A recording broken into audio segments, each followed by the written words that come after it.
السلام علیکم.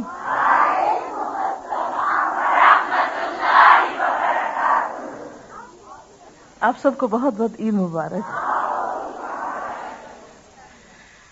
کیا بولیں گے؟ تقبل اللہ منا ومنکم.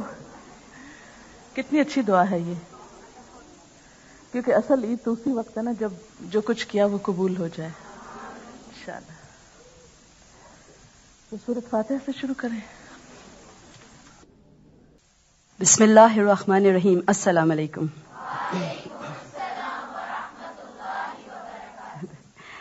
عید کا تہوار امت مسلمہ کے لیے خوشی اور مسرت کا دن ہے. یہ اللہ سبحانہ تعالیٰ کی بڑائی بیان کرنے کا دن ہے اور اس کا شکر ادا کرنے کا دن ہے. بخاری کی ایک حدیث کا مفہوم ہے، حضرت عائشہ رضی اللہ تعالیٰ عنہا سے روایت ہے کہ عید کے موقع پر جب انصار کی کچھ بچیاں نظم گا رہی تھیں تو ابو بکر صدیق رضی اللہ تعالیٰ عنہ ان کو اس سے روکنا چاہتے تھے. اس پر ہمارے نبی صلی اللہ علیہ وسلم نے حضرت ابو بکر رضی اللہ تعالیٰ عنہ سے فرمایا کہ ان کو نہیں روکو، ہر امت کا ایک تہوار ہے اور عید ہمارا تہوار ہے. تو آج ہم انشاءاللہ آپ کو ایک نظم دکھانا چاہتے ہیں. ہجرت کے موقع پر رسول اللہ صلی اللہ علیہ وسلم مدینہ تشریف آوری کے موقع پر انصار کی بچیوں نے خوشی اور مسرت سے آپ صلی اللہ علیہ وسلم کے استقبال کے لیے یہ پڑھی تھی. اور یہ نظم یوسف اسلام صاحب کی آواز میں ہے اور دف کے ساتھ ہے. رسول اللہ صلی اللہ علیہ وسلم کی مکہ سے روانگی کی خبر مدینہ کے شہریوں کو پہنچ چکی تھی، اس لیے وہ روزانہ مدینہ کے پہاڑوں پر چڑھ کر رسول اللہ صلی اللہ علیہ وسلم کا انتظار کرتے. عورتیں، مرد، بچے سخت دھوپ میں اپنے گھروں کی چھتوں پر چڑھ کر آپ صلی اللہ علیہ وسلم کی راہ دیکھتے. ہر ایک کو رسول اللہ صلی اللہ علیہ وسلم کی مدینہ تشریف آوری کا بے چینی سے انتظار تھا.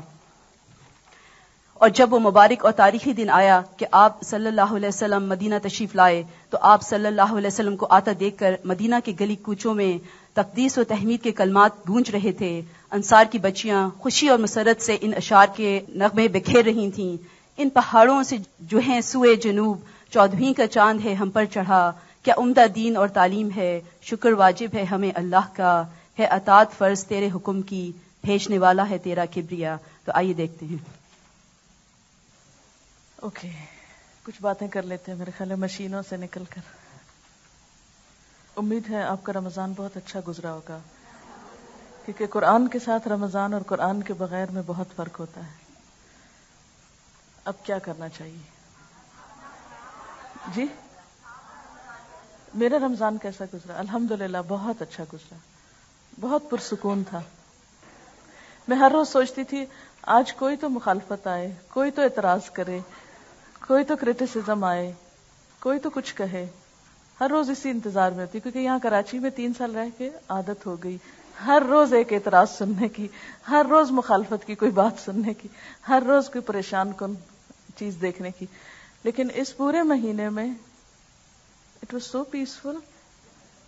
الحمدللہ لوگ سنتے تھے اور ایکسپٹ کرتے تھے اور خلاص دلیل سے بات ہوتی تھی اور بس. تو میں یہ سوچ رہی تھی کہ یہ فرق کیوں ہے. تھوڑا سا فرق یہ کہ جو لوگ پاکستان سے نکل کے ذرا باہر جا کے رہتے ہیں وہ اور بھی کلچرز کو دیکھتے ہیں اور بھی مسلمانوں کو دیکھتے ہیں، تو شاید ان کے ذہن کچھ وسیع ہو جاتے ہیں. مثلا آپ لوگوں میں سے جو لوگ عمرے پر گئے ہوں گے انہوں نے دیکھا ہوگا کہ عمرے پر اور یہاں بھی اگر آپ نے رمضان میں حرم کی تراویح وغیرہ دیکھی ہو تو نماز پڑھنے کے کئی طریقے ایک ہی امام کے پیچھے جاری ہوں گے.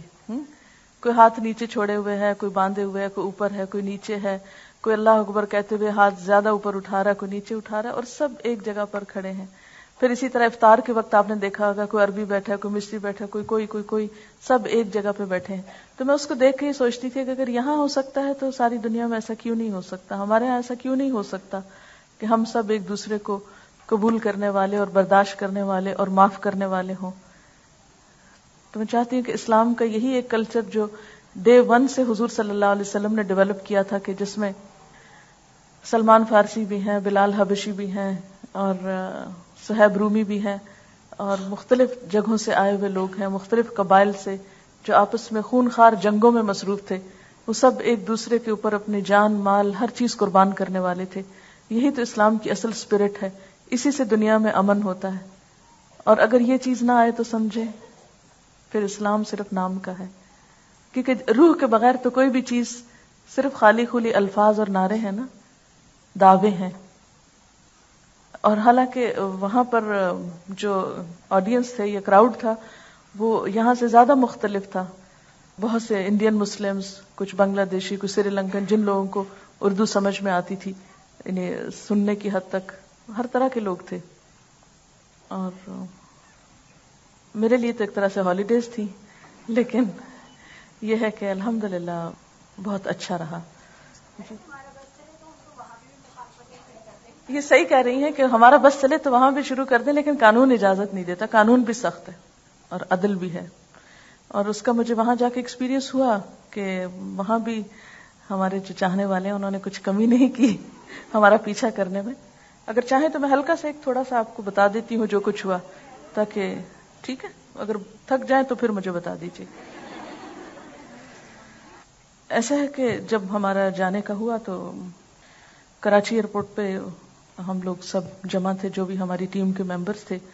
اس میں 2 میرے بچے تھے اور ادریس صاحب تھے، میں تھی، ایک ممبر ٹیم کی اسلام آباد سے تھی، ایک یہاں سے تھی، اور وقار صاحب تھے ریکارڈنگ کے لیے، اور سفورہ تھی یہاں سے میرے ساتھ. تو ہم میرے خیال ہے کتنے 8 لوگ تھے شاید، جی 8 لوگوں پہ مشتمل ٹیم تھی. تو جانے سے پہلے ہم تھوڑی دیر کے لیے جو خواتین تھیں ایک جگہ پر بیٹھی اور ہم نے 3 دعائیں مانگی. نمبر 1 کہ اللہ تعالیٰ ہماری نیت اس کام میں اپنے لیے خالص کر لیں. نمبر 2 جس کام کے لیے ہم جا رہے ہیں وہ بہت اچھے طریقے سے ہو جائے. اور نمبر 3 یہ کہ اس سارے کام کا ہمیں آخرت میں فائدہ پہنچے اور یہ ہماری نجات کا ذریعہ بنے. یہ ہم نے بیٹھ کے سنجیدگی سے اس کے اوپر دعا کی، اور اس کے بعد ہم نے اپنا سفر شروع کیا.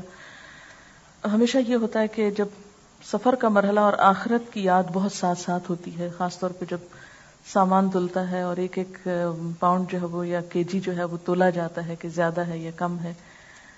وہاں پر کچھ لوگ عمرے کے لیے جا رہے تھے تو وہ احرام باندھے ہوئے تھے، ان کو دیکھ کے بہت حسرت آئی کہ یہ لوگ اللہ کے گھر میں جائیں گے، عبادت کریں گے، نمازیں پڑھیں گے. پھر تھوڑی سی تسلی ہوئی کہ اگر ہمیں موقع ملتا تو ہم بھی وہیں جاتے، لیکن اب ہم بندوں کی خدمت کے لیے جا رہے ہیں. تو دل سے یہی دعا نکلی کہ اللہ تعالیٰ تو ہماری نیت کو قبول کر لے، اگر ہمارا بس چلے تو ہم بھی وہیں پہنچیں، کیونکہ اپنے ذات کے مزے کے لیے اور سکون کے لیے تو وہ زیادہ خوشی ہوتی وہاں جا کر. خیر وہاں میں نے دیکھا کہ کچھ لوگوں نے ایئرپورٹ کے اوپر چھوٹے چھوٹے صورتیں جو تھیں وہ چھاپ کر ایسے ہی چھوڑی ہوئی تھیں. تو مجھے وہاں یہ آئیڈیا آیا کہ کیوں نہ آئندہ جب میں ٹریولنگ کے لیے نکلوں تو اسی طرح لاؤنج میں چند ایک دعاؤں کے کارڈ یا کوئی ایسی چھوٹی چھوٹی اچھی باتیں چھوڑ دوں. یہ باتیں میں اس لیے بھی آپ کو بتا رہی ہوں کہ آئندہ کبھی آپ ٹریول کریں تو ان ہماری غلطیوں سے آپ فائدہ اٹھائیں، یا کوئی چیز آپ کو اچھی لگے اس میں جو دین کے فائدے کی ہو تو آپ بھی اس کو کر سکیں. پھر یہ تھا کہ میں 92 میں ایک دفعہ شاید گئی تھی حج پر. تو آپ کو معلوم ہے کہ حج فلائٹس ایک تو بزی بہت ہوتی ہیں، اور وہاں پر کسٹمز پہ وہ جو امیگریشن پہ روکتے ہیں لوگوں کو، بیٹھے رہتے ہیں حاجی، بیٹھے رہتے ہیں، جب ان کا دل چاہتا ہے امیگریشن کرتے ہیں، تو کافی انتظار کرنا پڑتا ہے. تو ہمارا جہاز جب لینڈ ہوا تو اسی طرح لائنوں میں لوگ کھڑے، کافی دیر ہوئی. اتنے میں انہوں نے زور سے آواز دی ڈاکٹر محمود غازی، اور پیچھے سے کہیں انہیں نکال کے تو فوراً 1 منٹ میں کراس کر باہر لے گئے. مجھے دیکھ کے بڑی حسرت آئی. میں نے کہا یا اللہ قیامت کے دن بھی ایسے ہی ہوگا، تیرے کچھ بندے ایسے ہی بے حساب نکال لیے جائیں گے اور ان کے لیے آواز آئے گی کہ فلاں آئے اور اس کے لیے جنت کے دروازے کھلے ہیں. یا اللہ ہم ان لوگوں میں سے نہیں ہو سکتے. یعنی ایک سین آپ دیکھتے ہیں نا کہ آپ لائنوں میں جکڑے پکڑے کھڑے ہیں اور اتنے میں ایک شخص کو لوگ آتے ہیں اور نکال کے لے جاتے ہیں، تو قیامت کے دن فرشتے بھی ایسے ہی نکال کے لے جائیں گے ان کو. تو ان پچھلے 2-3 سفروں میں الحمدللہ اللہ تعالیٰ نے دنیا میں وہ چیز مجھے دکھائی کہ جیسے کینیا میں نے آپ کو بتایا تھا کہ میں دروازے سے جہاز کے نکلی تو وہیں پر مجھے ریسیو کر لیا گیا. تو یہاں بھی جو ہی ہم جہاز سے نکلے تو آگے ریسیو کرنے والے لوگ موجود تھے، اور وہ فوراً ہی ہمیں اسی طرح فوراً باہر نکال کے لے گئے. کسی بھی قسم کی کوئی مشکل نہیں. اس وقت پھر یہی دعا ہوئی کہ اللہ ہم نے تو آخرت کے لیے دعا مانگی تھی. وہ سین مجھے کبھی نہیں بھولتا، وہ جو 92 کا تھا. تو میں نے کہا یا اللہ میں تو آخرت کے لیے مانگی یہ دعا کہ مجھے آخرت میں اسی طرح بے حساب بس یوں نکال کے لے جانا، لیکن تو نے دنیا میں بھی بارہا یہ دکھایا ہے. اب بہرحال اس کے بعد یہ ہوا کہ ہم آرام سے پہنچ گئے. جو اپارٹمنٹ ہمارے لیے تھا الضیافہ اس کا نام تھا، بہت اچھا پرسکون سی جگہ تھی. اور اتفاق یہ کہ اس سے نیکسٹ بلڈنگ جو تھی وہ رینیسانس ہوٹل کی تھی جہاں پر ہمارا درس ہونا تھا، تو بالکل واکنگ ڈسٹینس تھا. تو وہ روز کی جو گاڑیوں کی بھاگ دوڑ ہوتی ہے، اور یہاں خاص طور پہ ٹریفک میں پھنستے ہیں، وہاں بھی ٹریفک کم نہیں ہے تو اللہ نے اس سے بچا لیا، کیونکہ ایک تو قدم جو اپنے چل کے انسان جاتا ہے ان کا اپنا ایک اجر ہوتا ہے، دوسرا یہ ہے کہ انسان اگر قرآن پڑھنے کے بعد ڈائریکٹ اپنی جگہ پہ خاموشی کے ساتھ پہنچتا ہے اور کوئی پریشانی راستے میں ایسی نہیں ہوتی کہ ہائی ٹریفک جام ہوگی، تو وہ سارا خوف سے ایک مزاج بگڑنے لگتا ہے نا. لیکن جب آپ ایک اپنے اس میں نکلتے ہو، دعا مانگ کے پڑھ کے سکون کے ساتھ خاموشی اور وقار کے ساتھ اپنے اون پہ جا کے بیٹھتے، تو اس وقت پڑھانے کی فیلنگ پھر ایک پرسکون اور طرح کی ہوتی ہے. تو اللہ تعالیٰ نے یہ بھی بہت آسانی کی. شام کو اسی دن جو لوگ وہاں کے جو کمیٹی تھی جنہوں نے سارا کچھ ارینج کیا تھا، ان کے ساتھ ایک جگہ پر ڈنر تھا، کسی نے اپنے گھر میں سب کو انوائٹ کیا ہوا تھا. ان سب کو یہ نہیں پتا چل رہا تھا کہ اب کرنا کیا چاہیے نا. تو میں نے ان سے کہا کہ آئے ہم سب مل کے بیٹھتے ہیں اور سب ایک دوسرے کو اپنا تعارف کراتے ہیں، کیونکہ میں آپ میں سے کچھ لوگوں کو پہچانتی ہوں، کچھ کو نہیں پہچانتی، اور اسی طرح آپ لوگ میری ٹیم کو نہیں پہچانتے. تو میں چاہتی ہوں کہ جو میرے ساتھ ہیں، کیونکہ ہوتا ہی کہ جب آپ اکٹھے کہیں جاتے ہو اور ایک شخص کو بہت امپورٹنس مل رہی ہے اور دوسرے اگنور ہو رہے ہیں، تو مجھے یہ بات کبھی اچھی نہیں لگتی کہ میرے ساتھ اگر میرے ٹیم ممبرز ہیں تو ان کو اہمیت نہ دی جائے اور صرف مجھے ہی دی جائے. تو میں نے کہا کہ ان لوگوں کو تھوڑا سا اندازہ ہو جائے کہ کون کیوں آیا ہے، کس کام سے آیا ہے اور کیا کرتے ہیں. تو ہلکا ہلکا میں نے ان لوگوں کا سوائے اپنے بچوں کے تعارف کرا دیا. مجھے اپنے بچوں کا تعارف کرانا کبھی بھی اچھا نہیں لگتا، کیونکہ میں نہیں چاہتی کہ یہ میری وجہ سے پہچانے جائیں یا ان سے کوئی بھی محبت کرے تو میری خاطر کرے. یہ خود آگے بڑھیں اور خود اپنے لیے اپنا عمل خود کریں، دنیا میں بھی اور آخرت کے لیے بھی، کیونکہ آخرت میں بھی میں تو ان کے کام نہیں آ سکتی، ان کا اپنا کیا ہی ان کے کام آئے گا. تو اس لیے میں ہمیشہ اگنور کر جاتی ہوں ایسی جگہوں پہ ان کو کہ یہ خود آگے بڑھیں اور سیکھیں کہ دنیا میں کس طرح رہنا ہے. بہرحال اس سے یہ ہوا کہ وہ 1 گھنٹہ تقریباً بہت اچھا ہمارا گزرا. ہر ایک سے میں نے ان کا بھی ڈیٹیل میں تعارف لے لیا، تو مجھے پتہ چل گیا کہ کون کیا پڑھا ہوا ہے، کیا کرتا ہے، ان کی سوچ کیا ہے. کیونکہ جب آپ ایک دوسرے کو پہچان جاتے ہیں اچھی طرح تو مل کر کام کرنے کا لطف ہی کچھ اور ہوتا ہے. اور اگر آپ پہچانتے نہیں، اور دین ہمارا جو ہے وہ انسانیت کا احترام سکھاتا ہے نا، انسانوں کی محبت دیتا ہے، اور اگر آپ کو بندوں سے محبت نہیں اور بندوں کے لیے آپ کے دل میں جگہ نہیں، تو پھر آپ جتنا مرضی علم رکھتے ہوں، جتنے مرضی قابلیت رکھتے ہوں، آپ کامیاب نہیں ہو سکتے، نہ اس دنیا میں نہ آخرت میں. تو ہمیشہ میری کوشش یہ ہوتی ہے کہ میں جہاں بھی جاؤں، خواہ مجھے کوئی سلام کرے یا نہ کرے، خواہ مجھے کوئی پہچانے یا نہ پہچانے، خود آگے بڑھ کر ان سے جو ہے ان کو اپنے دل میں جگہ دوں. اور اگر میں نے اپنے دل میں ان کو جگہ دی تو آٹومیٹکلی وہ بھی میری بات سنیں گے اور اس طرح کام زیادہ ہم انجوائے کر سکتے ہیں. تو اللہ کا شکر ہے کہ یہ جو پہلے ہی دن سب کا تعارف ہو گیا، جن لوگوں کے ساتھ مل کے کام کرنا تھا، تو اس سے کافی انڈرسٹینڈنگ ڈیولپ ہوئی. پھر یہ تھا کہ رات کو ہم واپس اپنے ہی اپارٹمنٹ میں آ گئے اور اگلے ہی دن شام کو پہلی کلاس تھی. آفٹرنون میں پہنچے تھے، اس آفٹرنون میں تھوڑا سا ہم انہیں لوگوں سے ملے ملائے، اور اگلا دن جو تھا مارننگ سے اس میں پھر تیاری شروع کی. میں نے اپنے آپ کو مینٹلی، اور ایسا ہوتا ہے کہ جب مجھے کوئی نیا پروگرام کرنا ہوتا ہے اس کے لیے میں خصوصی نفل پڑھتی ہوں، دعا کرتی ہوں، اللہ تعالیٰ سے مدد مانگتی ہوں. شام میں تھا پہلا پروگرام، کیونکہ ویکینڈ تھا. مجھے یہاں یہ بتایا گیا کہ دیکھیں آپ ویکینڈ پہ کوئی پروگرام نہ کریں، یہاں کوئی نہیں نکلتا، سب سوتے ہیں. میں نے کہا نہیں، اوور دا ایئرز میرا ایکسپیرینس یہ ہے کہ ویکینڈ پہ کراؤڈ زیادہ ہوتا ہے، کیونکہ لوگوں کو اپنی جاب سے اور کاموں سے پھر فرصت مل جاتی ہے. تو میں نے زبردستی یہ جمعے کے دن پروگرام رکھا کہ نہیں ہوگا، ہم پارا نہیں شروع کرتے لیکن رمضان کی انٹروڈکشن دیتے ہیں. تو الحمدللہ پہلا جو درس تھا اس میں بہت ہی اچھا رسپانس تھا، اور رمضان کا سارا کہ کیا کرنا چاہیے اس میں نے اس کو 2 حصوں میں بانٹا. وہ انشاءاللہ کتاب کی شکل میں آئندہ رمضان تک امید ہے کہ تیار ہو جائے گا. کیسٹ میں نے بھیج دی تھی اس کو اپلوڈ کرنے کے لیے. اس میں نے 2 چیزوں پہ فوکس کیا کہ رمضان میں ہمارا اللہ تعالیٰ سے تعلق کیسا ہو اور بندوں کے ساتھ تعلق کیسا ہو. تو ان 2 چیزوں کو سامنے رکھتے ہوئے وہ لیکچر دیا گیا. پھر اس کے بعد یہ تھا کہ جو ہی سب لوگ سلام دعا کر کے، کیونکہ کئی پرانے جاننے والے بھی تھے، کچھ اسٹوڈنٹس بھی، ایکس اسٹوڈنٹس بھی، کچھ سلام دعا کر کے سب چلے گئے. تو میں اپنا جو ریکارڈنگ روم تھا اس میں آئی، تو میں نے وقار صاحب سے پوچھا کوئی آپ کو مشکل تو نہیں ہوئی، سب ٹھیک جا رہا ہے، کوئی اور چیز تو نہیں چاہیے. تو اتنے میں ایک خاتون بہت شرماتی اور ڈرتی ڈرتی آئی، تو کہنے لگی کہ وہ ایک خاتون ہے، وہ مسلمان ہونا چاہتی ہیں، تو آپ ان کو مسلمان کر دیں. تو میں نے کہا آپ نے پہلے کیوں نہیں بتایا، میں سب کے سامنے ان کو مسلمان کرتی تاکہ ان لوگوں کو بھی یہ بھی سیکھ لیتے. خیر میں نے ان کو لے کر بیٹھی، وہ سری لنکن تھی، اور کہنے لگی کہ ساری بات چیت ہوئی. خیر میں نے ان کو کلمہ پڑھوایا. جب کلمہ پڑھوایا تو ان سے لفظ محمد نہیں بولا جا رہا تھا. اس وقت مجھے اتنی قدر آئی، اللہ تیرا شکر ہے کہ تو نے ہمیں ایسی جگہ پیدا کیا کہ یہ لفظ بولنا ہمیں کچھ مشکل نہیں لگتا. تو میں نے 2-3 دفعہ اس کو ریپیٹ کرا کے, کیونکہ وہ منہ سے نہیں نکل پا رہا تھا اس کے. میں نے کہا کہ کتنی مشکل ہے کہ جو اسٹیپ 1 ہے اس کا ادا کرنا بھی ایک بچے سے زیادہ مشکل ہے ان لوگوں کے لیے. تو بدھسٹ تھی بیسیکلی. خیر مجھے بہت ہی خوشی, مجھے لگا کہ جیسے میرا یہاں آنا جو ہے, اگر میری وجہ سے یا میرے ہاتھوں اگر پہلے ہی دن یہ کام اللہ نے لے لیا ہے تو اٹ مینس کہ انشاءاللہ تعالی خیر ہوگی اس میں. خیر بعد میں بھی وہ آتی رہی, کیونکہ اس کو صرف جمعے کا دن ہی اس کا فارغ ہوتا ہے. کام کرتی تھی وہ 6 دن ہفتے میں. تو عید کے دن مجھے فون کیا اور وہ اتنی تھینک کر رہی تھی کہ آپ نے میری ہیلپ کی. میں نے کہا میں نے تو کچھ بھی نہیں کیا, صرف ایک کلمہ پڑھوایا, میں نے کیا کیا ہے. لیکن میں سوچ رہی تھی کہ ہر انسان کے اندر کوئی ایسی خوبی ہوتی ہے کہ اللہ تعالیٰ اس کے لیے ہدایت کے راستے پھر آسان کر دیتا ہے. اس کے بعد یہ کہ ہمارا پھر دورہ قرآن شروع ہوا, اور وہاں پر چیزیں آپ اپنے اس پہ اون پہ نہیں کر سکتے, آپ کو گورنمنٹ کی پرمیشن بہت سی جگہوں پر ضرورت ہوتی ہے. اسی لیے میں بر وقت یہاں اناؤنس بھی نہیں کر سکی تھی کہ مجھے جانا ہے, کیونکہ کچھ 6 مہینے سے پروسیجر چل رہا تھا وہاں پر.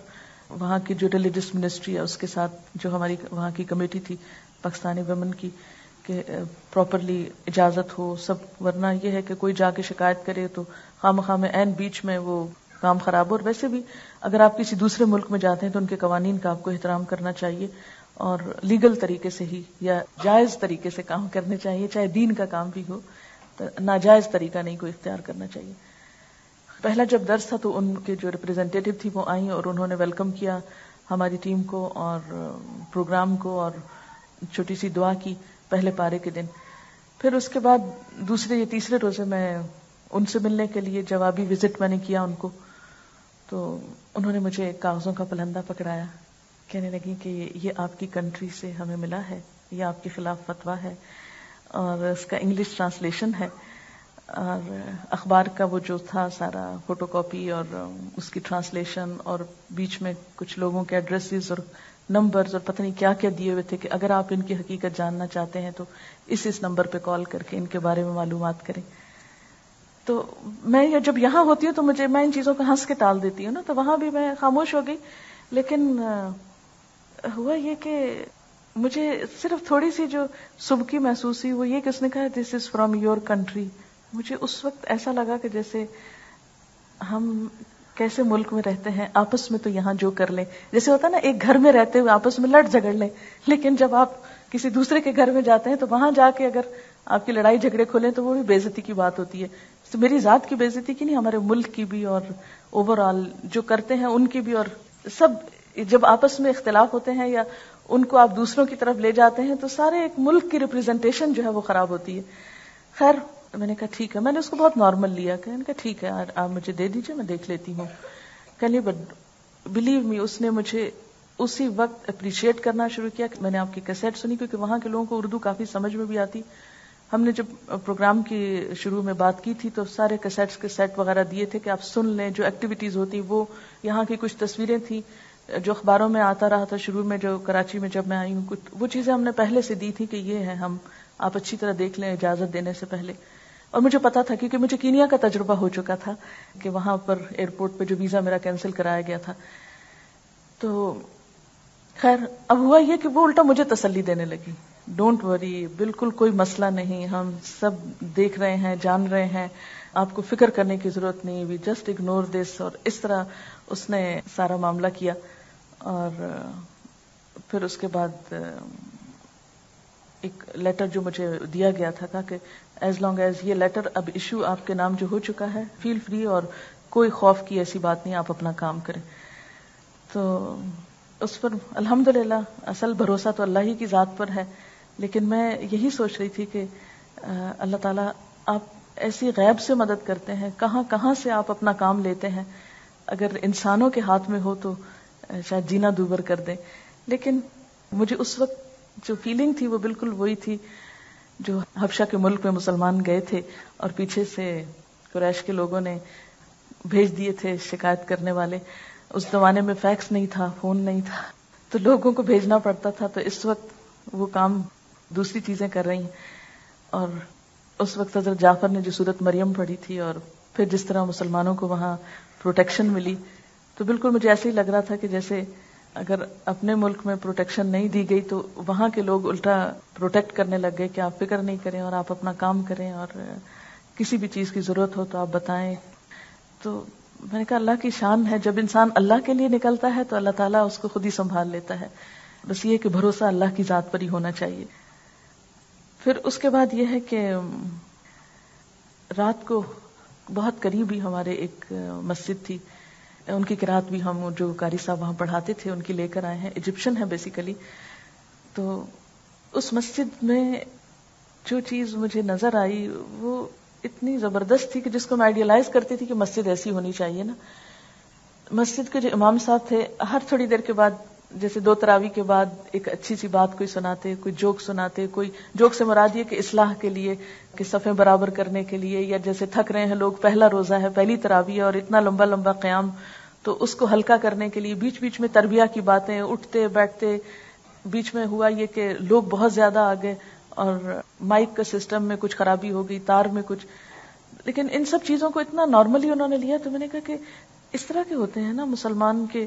مسجد کے اندر بھی وہ ایک خوف والی کیفیت نہیں ہے اور نہ ہی ڈرانے والی اور نہ ہی کوئی بھگانے والی، بلکہ سب ویلکم ہے، سب کے سب ویلکم. اچھا، اسی طرح خواتین کو میں نے دیکھا اتنی زبردست صف تھی جو ہمارے ہاں کبھی بھی نظر نہیں آتی خواتین میں، کیونکہ کبھی بنی ہی نہیں اور نہ ہی اجازت ہے بنانے کی، اس لیے مشکل ہوتی ہے.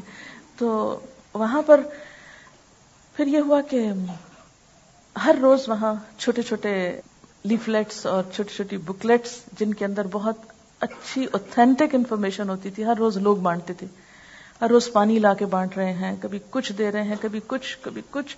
تو مجھے یوں لگتا ہے جیسے حضور صلی اللہ علیہ وسلم کی صفت میں آتا ہے نا کہ کانا اجود الناس، کانا اجود الناس، یعنی سب سے زیادہ سخی تھے لوگوں میں، سب سے زیادہ سخاوت کرنے والے. اور رمضان میں تو تیز آندھی سے زیادہ سخاوت کرتے تھے. یہاں پر بھی ہوتی ہے سخاوت لیکن اس طرح مجھے نظر نہیں آتی تھی. لیکن وہاں جس طرح سخاوت ہوتی تھی کہ جیسے کتابیں بانٹ رہے ہیں، ایک دن کیسٹ بانٹ رہے ہیں، اگلے دن کچھ اور بانٹ رہے ہیں، اگلے دن کچھ اور، یعنی کوئی جان پہچان ہے یا نہیں، اتنے لوگ مسجد میں آ رہے ہیں اور سب کے لیے وہ بغیر کسی فرق کے، حالانکہ چھوٹی چھوٹی چیزیں ہوتی تھی، بانٹی جا رہی باٹی. ہم نے اتنا بڑا ہمارا وہ بھر گیا فولڈر میں لے کر آئی ہوں ساتھ ان آئیڈیاز کو کہ انشاءاللہ یہاں بھی چھوٹی چھوٹی انفارمیشن، وضو کرنے کا طریقہ، نماز پڑھنے کا طریقہ. جیسے یہ نماز با جماعت کا ہم نے ایک چھوٹا سا پمفلٹ، یہ رمضان میں 2-3 جمعہ کے بارے میں آپ نے پڑھا ہوگا، یہ دیکھا ہوگا. اسی قسم کی چیزیں تھی. تو ایک دن شکر پہ تھا، ایک دن صبر پہ تھا، اور تھا کچھ نہیں اس میں، آیات اور احادیث، یعنی ڈائریکٹ میسج اور یا کوئی واقعہ. تو بہت اچھا مجھے لگا کہ اس سے مجھے پتا چلا کہ عوام اس طرح ایجوکیٹ کی جاتی ہے. اگر ہماری مسجدوں میں بھی اس طرح کی چیزیں دی جائیں کہ ہر روز جو بھی نمازی آ رہے ہیں پڑھنے کو، اگر ان کو صرف اتنا ایک چھوٹا سا ورقہ، کچھ زیادہ نہیں لکھا ہو، کوئی چھوٹی سی بات، چھوٹا سا میسج، اگر وہ سب کو دے دیا جائے، اگر ٹھیک ہے آدھے لوگ نہ بھی پڑھیں، جو پڑھیں گے ان کو کوئی بات تو پتہ چلے گی. اور یہ کام تو صدقہ جاریہ کا کام ہے کہ اگر ایک شخص نے ایک چھوٹا سا میسج پڑھا، اس پر وہ عمل کر رہا ہے اور اس کی زندگی میں چینج آ گیا، تو چھاپنے والے کے لیے، بانٹنے والے کے لیے کتنا زبردست ثواب ہے. وہ دنیا سے چلا بھی جائے تو پیچھے اگر اس کی کوئی کتاب پڑھ کے یا کوئی کاغذ پڑھ کے لوگ فائدہ اٹھا رہے ہیں تو کتنی نیکی کا کام ہے. لیکن ہمارے ہاں عموماً ان چیزوں کا رواج کم ہے. اگر بانٹتے بھی تو وظیفے وغیرہ کی کتابیں یا اس طرح کے جو چیزیں وہ بانٹتے ہیں، لیکن کچھ تعلیم کی چیز جو ہے وہ کم ہی بانٹی جاتی ہے. پھر اسی طرح یہ ہے کہ مثلاً 2 تراویح کے بعد کسی خاتون نے بیچ میں کہا کہ لازم الاستغفار، تو سب عورتوں نے استغفار کرنا شروع کر دیا.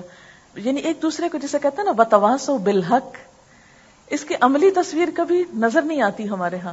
وہاں یوں فیل ہوتا تھا کہ عملی طور پر لوگ ایک دوسرے کو چھوٹی چھوٹی چیزیں یاد دہانی کراتے ہیں، چلیں یہ کر لیتے ہیں، چلیں یہ پڑھ لیتے ہیں، چلیں یہ کر لو.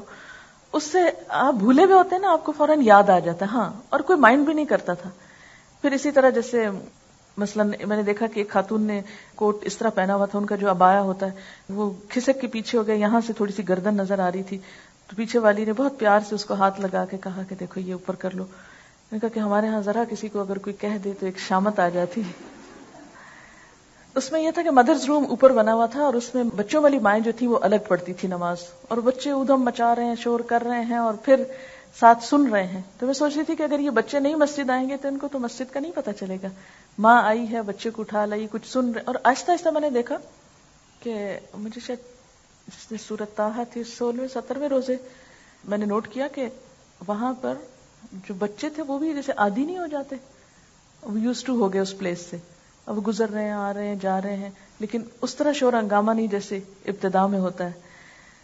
پھر اس کے بعد یہ کہ میں نے اپنی ٹیم کے لوگوں کو ایک دو چیزیں ساتھ کہی تھی کہ ہم چونکہ مصروف ہیں اور کام کرنے میں, یعنی رمضان پروگرام میں مصروف ہیں, اس میں ظاہر ہے کہ کلاس ہوتی تھی, پھر بعد میں میٹنگ ہوتی تھی, اگلی باتوں کے بارے میں پلاننگ ہوتی تھی, تو ایسے میں عموماً یہ ہوتا ہے کہ ذاتی عبادات متاثر ہو جاتی ہیں.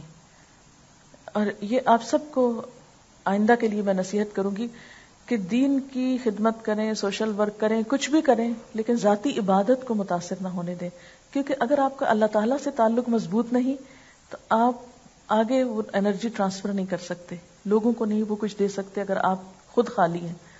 تو میں نے ان سے کہا کہ ٹھیک ہے آپ سب کچھ کریں, لیکن اپنی ذاتی تلاوت, اذکار, نوافل جیسے اشراق کے ہیں, تراویح کے ہیں, ان پہ فرق نہ پڑے.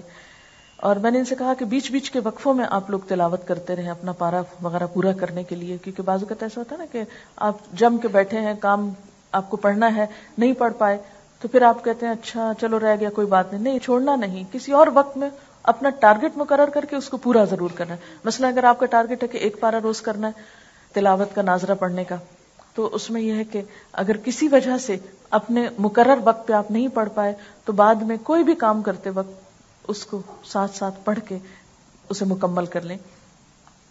پھر اسی طرح یہ تھا کہ میں نے کوسچن آنسر سیشن ویکینڈ پہ رکھے تھے, اس میں لمبے ٹائم میں لگاتی تھی, کیونکہ لوگوں کا تھوڑا سا وہاں مسئلہ یہ ہے کہ جیسے بہت سی خواتین ایسی تھیں کہ بچے ان کے اسکول سے آتے تھے تو انہیں اس سے پہلے گھر ہونا ہوتا تھا. ہمارے یہاں یہ ہے کہ اپنا ملک ہے, کہیں کوئی رشتہ دار بھی ہیں, کہیں سالہ سال سے آپ رہ رہے ہیں, نیبرز کے ساتھ بھی جان پہچان ہے, نیبرز نے آپ کے بچوں کو لے لیا, آپ نے ان کے بچوں کو لے لیا.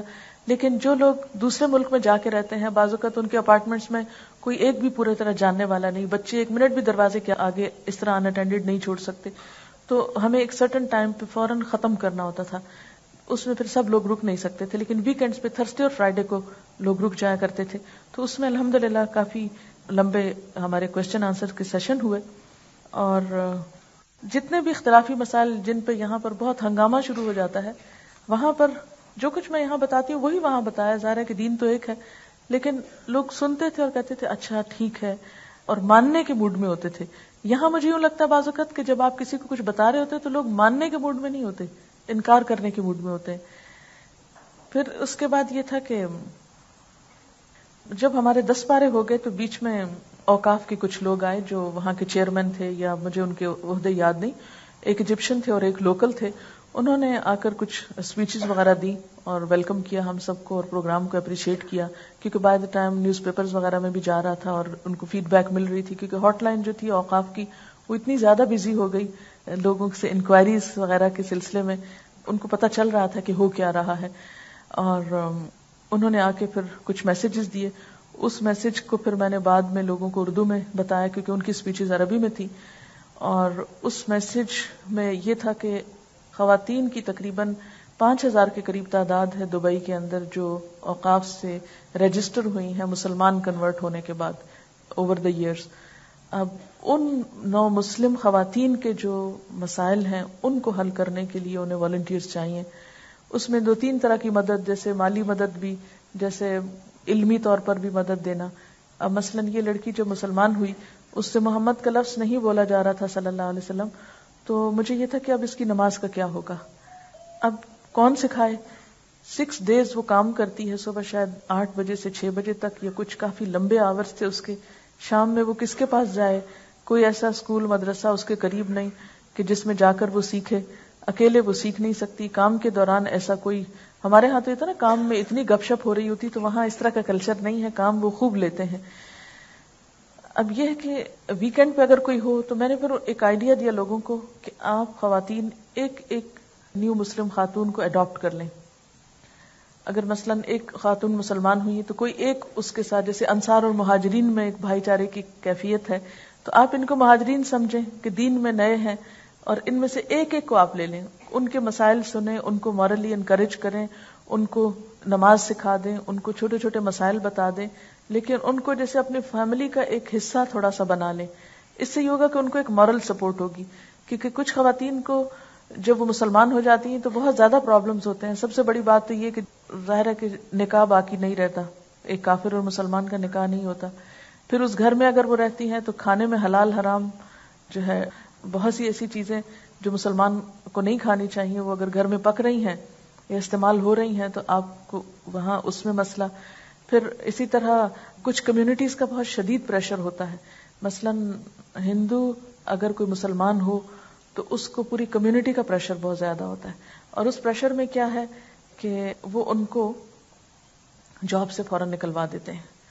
یعنی اگر کسی کمپنی کا مالک ہندو ہے اور اس کے اپنی کمیونٹی کا کوئی شخص ان کے پاس مسلمان ہو گیا اس کو پھر وہ ٹکنے نہیں دیتے, فوراً فارغ کرتے ہیں. لیکن اگر ایسے لوگوں کے لیے صرف ایک مورل سپورٹ بھی کوئی ان کو فراہم کرے, کیونکہ اسلام کے راستے میں جب قربانی کرنی پڑتی ہے, جب دنیا جاتی ہے, معاشی مفادات کا نقصان ہوتا ہے, جب آپ کو رشتہ دار چھوڑنے پڑتے, ہم نے کیا سیکریفائس کیا اسلام کے لیے؟ ہم نے گھر چھوڑا نہیں, ہمارے گھر ہیں الحمدللہ. ہم نے اپنے کوئی جاب چھوڑے نہیں, الحمدللہ ہمارے پاس سب کچھ ہے. ہم نے کیا کیا؟ کچھ بھی نہیں. لیکن جو لوگ یہ سب کچھ چھوڑتے ہیں ان کے لیے تو دنیا ہی بدل جاتی ہے نا. اور پھر اسلام کی اس وقت موجودہ دنیا میں جو حالت ہے, ہر طرف سے یعنی ٹیلی ویژن کا جو پروپیگنڈا ہے کہ مسلمان ایسے اور ایسے ہیں, تو اس صورتحال میں بہت جم کے کام کرنے کی ضرورت ہے. خیر کافی چیزیں اس سلسلے میں میں نے لوگوں کے ساتھ ڈسکس کی اور ان کو گائیڈ کرتی رہی. اس کے ساتھ ہی یہ کہ ہم نے آئندہ سال کے رمضان کی پلاننگ بھی ساتھ ساتھ کرتے رہے کہ جو جو ہماری غلطیاں تھیں یا کمی کوتاہی تھی ان کو ہم روزانہ نوٹ کر لیتے تھے کہ یہ چیز آئندہ نہیں ہونی چاہیے, یہ چیز ایسے نہیں ہونی چاہیے. پورا ہم نے ایک پلاننگ تیار کر لی. پھر اسی طرح یہ ہے کہ ڈیلی ہم رمضان کے پروگرام میں دورہ قرآن کے فوراً بعد ریگولر میٹنگ کی, یعنی ایک دن ایسا نہیں تھا کہ جس میں ہم نے میٹنگ نہ کی ہو. الحمدللہ پروگرام ختم ہوتا, جتنی بھی ٹیم ہوتی اس سب کو میں ساتھ لے کے بیٹھ جاتی, اور جو کمی بیشی ہوتی, جو لوگوں کی ڈیمانڈز ہوتی, ریکوائرمنٹس ہوتی, ان کو ساتھ ساتھ حل کرتے. یہ جو اپنی ٹیم کو ساتھ لے کے چلنا ہے یہ بہت امپورٹنٹ ہوتا ہے. آپ سب کو میں اس لیے کہہ رہی ہوں کہ کوئی بھی کام آپ تنہا نہیں کر سکتے. مثلا میں یہ کہوں کہ جی یہ میں نے دورہ قرآن کیا اور میں وہاں گئی اور میرا یہ کمال, یہ نہیں ہے کمال. سب سے پہلے تو اللہ کا احسان ہوتا ہے کہ وہ نیکی کی توفیق دیتا ہے. دوسرا یہ کہ جو آپ کی ٹیم ہوتی ہے وہ آپ کے لیے بہت ہی اہم چیز ہوتی. اگر وہ آپ سے ذہنی طور پر ساتھ نہیں ہے تو سارے پروگرام کی برکت اٹھ جاتی ہے. مثلا اگر رمضان کا اصل میسج کیا ہے, تزکیہ, تقوی ہے یا نہیں؟ یہی ہے نا, لعلکم تتقون. تو تقوی اور دوسرے لفظوں میں اس کو تزکیہ کہیں. اور تزکیہ میں سب سے اہم چیز کیا ہے کہ آپ کا دل جو ہے وہ اللہ کی محبت سے بھی بھرا ہوا ہو, اور دوسری طرف بندوں کے ساتھ بھی کوئی ایسی چیز نہ ہو کہ جو اس میں رکاوٹ بنے. دل کو صاف رکھنا, دلوں کے اندر محبت, دلوں کے اندر نرمی. اور اگر ہم رمضان میں روزے کی حالت میں حلال سے بچ رہے ہیں تو پھر حرام سے بچنا بھی ضروری ہے, یعنی غیبت یا طعنہ یا دل آزاری کی کوئی بات, ان چیزوں سے. اور یہ اسی وقت ہو سکتا ہے جب آپ اکٹھے بیٹھ کر مشورہ کرتے رہیں, سب کھلے دل سے ایک دوسرے کو بتائیں کہ کیا ہونا چاہیے تھا, کیا نہیں ہوا. تو الحمدللہ اس چیز نے بہت فائدہ دیا کہ ہم نے پھر انجوائے کیا کام کو. جو وہاں کی کمیٹی تھی اس نے کام کو انجوائے کیا, اور ساتھ ساتھ پروگرس ہوتی رہی, کیونکہ یو نیور نو کہ اب کل کیا ہونے والا ہے. جیسے یہاں بیٹھ کے اب آپ کو اگر جانا ہو کسی اور ملک میں یا کسی نئی جگہ پہ کام کرانا, تو آپ کو کچھ امیجن تو کر سکتے ہیں لیکن صحیح طور پر آپ پہچان نہیں سکتے کہ آپ کی ضرورت کیا ہے. یہ جب آپ سچویشن کے اندر ہوتے تو پھر پتہ چلتا ہے, اور اس کے لیے کانسٹنٹلی مشورے کی ضرورت ہوتی ہے, کانسٹنٹلی سب کو ساتھ لے کے چلنے کی ضرورت ہوتی ہے. اگر کوئی بھی چیز آپ اکیلے فیصلہ کر کے چلنے لگتے ہو تو اس کا نقصان کیا ہوتا ہے کہ باقی لوگ آپ کا ساتھ نہیں دیتے, اور اگر آپ باقی ساتھ آپ کا نہیں دیں گے تو آپ تنہا کہاں تک جائیں گے, کیا کریں گے. تو اللہ کا شکر ہے کہ اس سے پھر ہم نے یعنی ساتھ ساتھ ہوتی رہی میٹنگ, اس سے کافی حد تک ترقی ہوتی رہی. ہر روز یوں لگتا تھا جیسے ہم ایک قدم آگے بڑھ رہے ہیں, ایک قدم آگے اور اینڈ پر آ کر تو بالکل پیک پہ تھا. اللہ کا شکر ہے کہ ایک سینس آف اچیومنٹ تھی کہ الحمدللہ ہم نے بہت کچھ لرن کیا ہے. ادروائز بھی یعنی قرآن کے علاوہ بھی جو کام کرنے کا طریقہ اور سلیقہ ہے. پھر اسی طرح 16 رمضان کو ہمیں کسی نے فون کیا کہ بنگلہ دیش کے لیے ہم کچھ بھجوا رہے ہیں, اگر آپ اس میں کچھ شریک ہونا چاہیں. اس سے زیادہ میرے لیے خوشی کی کیا بات تھی, کیونکہ میں کچھ عرصہ پہلے ہی بنگلہ دیش سے ہو کر آئی تھی اور اپنی آنکھوں سے میں نے حالات دیکھے ہوئے تھے. تو میں نے اعلان کیا. الحمدللہ اتنا خیر تھا لوگوں میں کہ بہت سارے جو تھے کپڑے اور چیزیں جو وہاں کی ضرورت تھی وہ اگلے دن ہوٹل والے پریشان ہو گئے کہ یہ پہلے تو اکیلے لوگ آتے تھے اور یہ آج ڈبے اور باکسز اور پیکٹس اور کیا کیا اٹھا کے لا رہے ہیں. خیر پھر ان کی مینجمنٹ میں بھی تھوڑا پرابلم ہو رہا تھا کیونکہ گاڑی رکے اور گاڑی ان لوڈ ہو اور پھر تو ٹریفک بلاک ہو رہا تھا. پھر ہم نے ایک اور جگہ چنی کہ وہاں پر لوگ اپنی چیزیں ڈراپ کر کے آئیں, لیکن فوراً 1-2 دن کے اندر اتنا سٹف جمع ہو گیا کہ اللہ کا شکر ہے کہ 21ویں رات تھی شاید جس میں انہوں نے جو آرگنائزر تھے انہوں نے ساری رات لگا کے وہ سامان پیک کرایا اور عید سے پہلے بنگلہ دیش پہنچ گیا. تو یہ ایک اچھا اچیومنٹ ہوا. پھر اسی طرح یہ ہے کہ گلاسکو سے جہاں سے میں نے پی ایچ ڈی کی ہے وہاں بھی میں نے اپنی کلاسز پی ایچ ڈی کے دوران کلاسز شروع کی تھی قرآن پاک کی. تو وہاں سے فون آ رہا تھا کہ آپ ہمیں ریڈیو پر کچھ میسج دیں. ویسے وہ ARY پہ سن رہے تھے وہاں پر, تو اب مجھے کچھ ایسی چیز سلیکٹ کرنی تھی جو اس میں نہ ہو تاکہ ایک نئی چیز ہو. خیر کنیکشن ملنے میں تھوڑی دیر ہوئی. میں نے سوچا 5-10 منٹ میں کوئی میسج دے دوں گی, سلام دعا کر لوں گی اور سب کا حال پوچھ لوں گی, اور لیکن انہوں نے کہا نہیں ہمیں 40 سے 45 منٹ ہمیں چاہیے. خیر اس پر پھر یہ کہ کنیکشن ہوا اور میں نے تھوڑا سا ان کو بتایا کہ ہم اپنا پچھلا جائزہ لیں کہ ہم نے رمضان میں جو سوچا تھا وہ کتنا ہوا, کیا یہ اور یہ چیزیں ہمارے اندر آئیں, کیونکہ اللہ تعالیٰ نے یہ ٹریننگ کسی خاص مقصد کے لیے رکھی ہے. نمبر 2 یہ کہ عید ہم کس طرح منائیں, تھوڑی سی اس میں دوبارہ باتیں. پھر یہ کہ عید کے بعد ہمیں آئندہ کے لیے کیا کرنا ہے. تو اللہ کا شکر ہے کہ وہ ایک ماضی تھوڑا سا تازہ ہو گیا. پھر اس کے بعد یہ ہے کہ آخر میں ہمارا اختتام دعا وغیرہ, اور اس کے ساتھ ہی یہ تھا کہ پھر نیکسٹ پلاننگ وہاں کی کرنی تھی کہ آئندہ کیا ہو. یہ بات بھی میں اس لیے آپ کو کہہ رہی ہوں کہ آئندہ سال آپ لوگ بھی کرائیں گے نا کہیں کہیں جہاں آپ کو اللہ تعالیٰ توفیق دے گا انشاءاللہ تعالیٰ. تو دیکھیں کہ لوگوں کو قرآن پڑھا کے یہ نہیں سوچنا چاہیے کہ بس پڑھایا اور چھوڑ دیا اور اب ہم موج کریں, نہیں. پھر اس کے بعد یہ ایک طرح سے آپ بیج لگاتے ہیں. بیج لگانے کے بعد میں اس کی تھوڑی بہت کیئر کرنی ہے آپ کو, حتیٰ کہ وہ پودا خود اپنے پاؤں پہ کھڑا ہو جائے. اب یہ تھا کہ لوگ آخر دن تک پورا قرآن جب سن چکے تو ان کے دلوں کی حالت آپ سب کو پتہ ہی ہے کہ جب ختم قرآن کا مرحلہ آتا ہے وہ ایک عجیب سی کیفیت ہوتی. تو اس وقت پھر ہم سب کہتے تھے کہ اب آئندہ کچھ کرائیں, آئندہ کیا ہوگا, اب اور کیا کرنا ہوگا.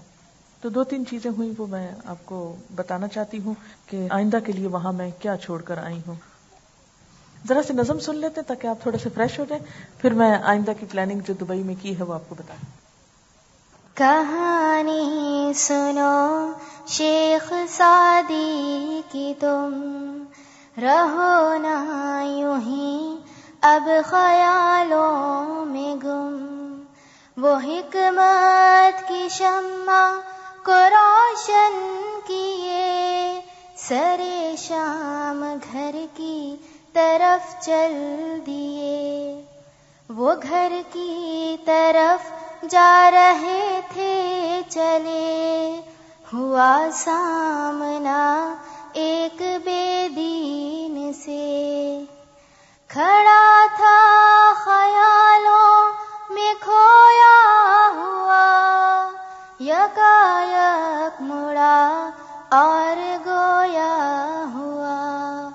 ذرا ٹھہریے شیخ سن جائیے, یہ الجھن میری آج سلجھائیے. تجھے اپنے رب پہ ہے پختہ یقین, صبح و شام سجدے میں تیری جبین. مگر سوچ میری یہ مانے نہیں, کبھی تو نے دیکھا ہے اس کو کہیں. سنا شیخ سعدی نے اس کا سوال, تو آیا انہیں ایک دم سے جلال. کہا سال پہلے کا قصہ ہے یہ, تجربات کا میرے حصہ ہے یہ. میں ایک روز دریا کی جانب چلا تو آندھی نے یکدم مجھے آ لیا. اچانک گرا ٹوٹ کر ایک شجر, 2 ٹکڑے ہوا گرچہ تھا سخت تر. یکایک وہ ٹکڑے ڈھلے ناؤ میں, فضا سے 2 چپو گرے ناؤ میں. وہ کشتی روانی سے چلنے لگی, سفر وادیوں میں وہ کرنے لگی. یہ سن کر نہایت وہ حیران ہوا, تو جھوٹا ہے سعدی کو اس نے کہا. نہیں مانتا ناؤ خود ہی ڈھلے, بنا نا خدا کے وہ کیوں کر چلے. تو سعدی نے ہنس کر بیاں کر دیے تھے, پنہاں حقائق عیاں کر دیے. زمین آسماں نجم و شمس و قمر یہ کس نے بنائے ہیں اے بے خبر. کبھی تو نے اس کا تصور کیا, تیری شب کو کس نے منور کیا. یہی میرے خالق کی پہچان ہے, اسی پر یقین اور ایمان ہے, اسی پر یقین اور ایمان ہے. یہ آپ کو معلوم میرے ہاتھ میں کیا ہے؟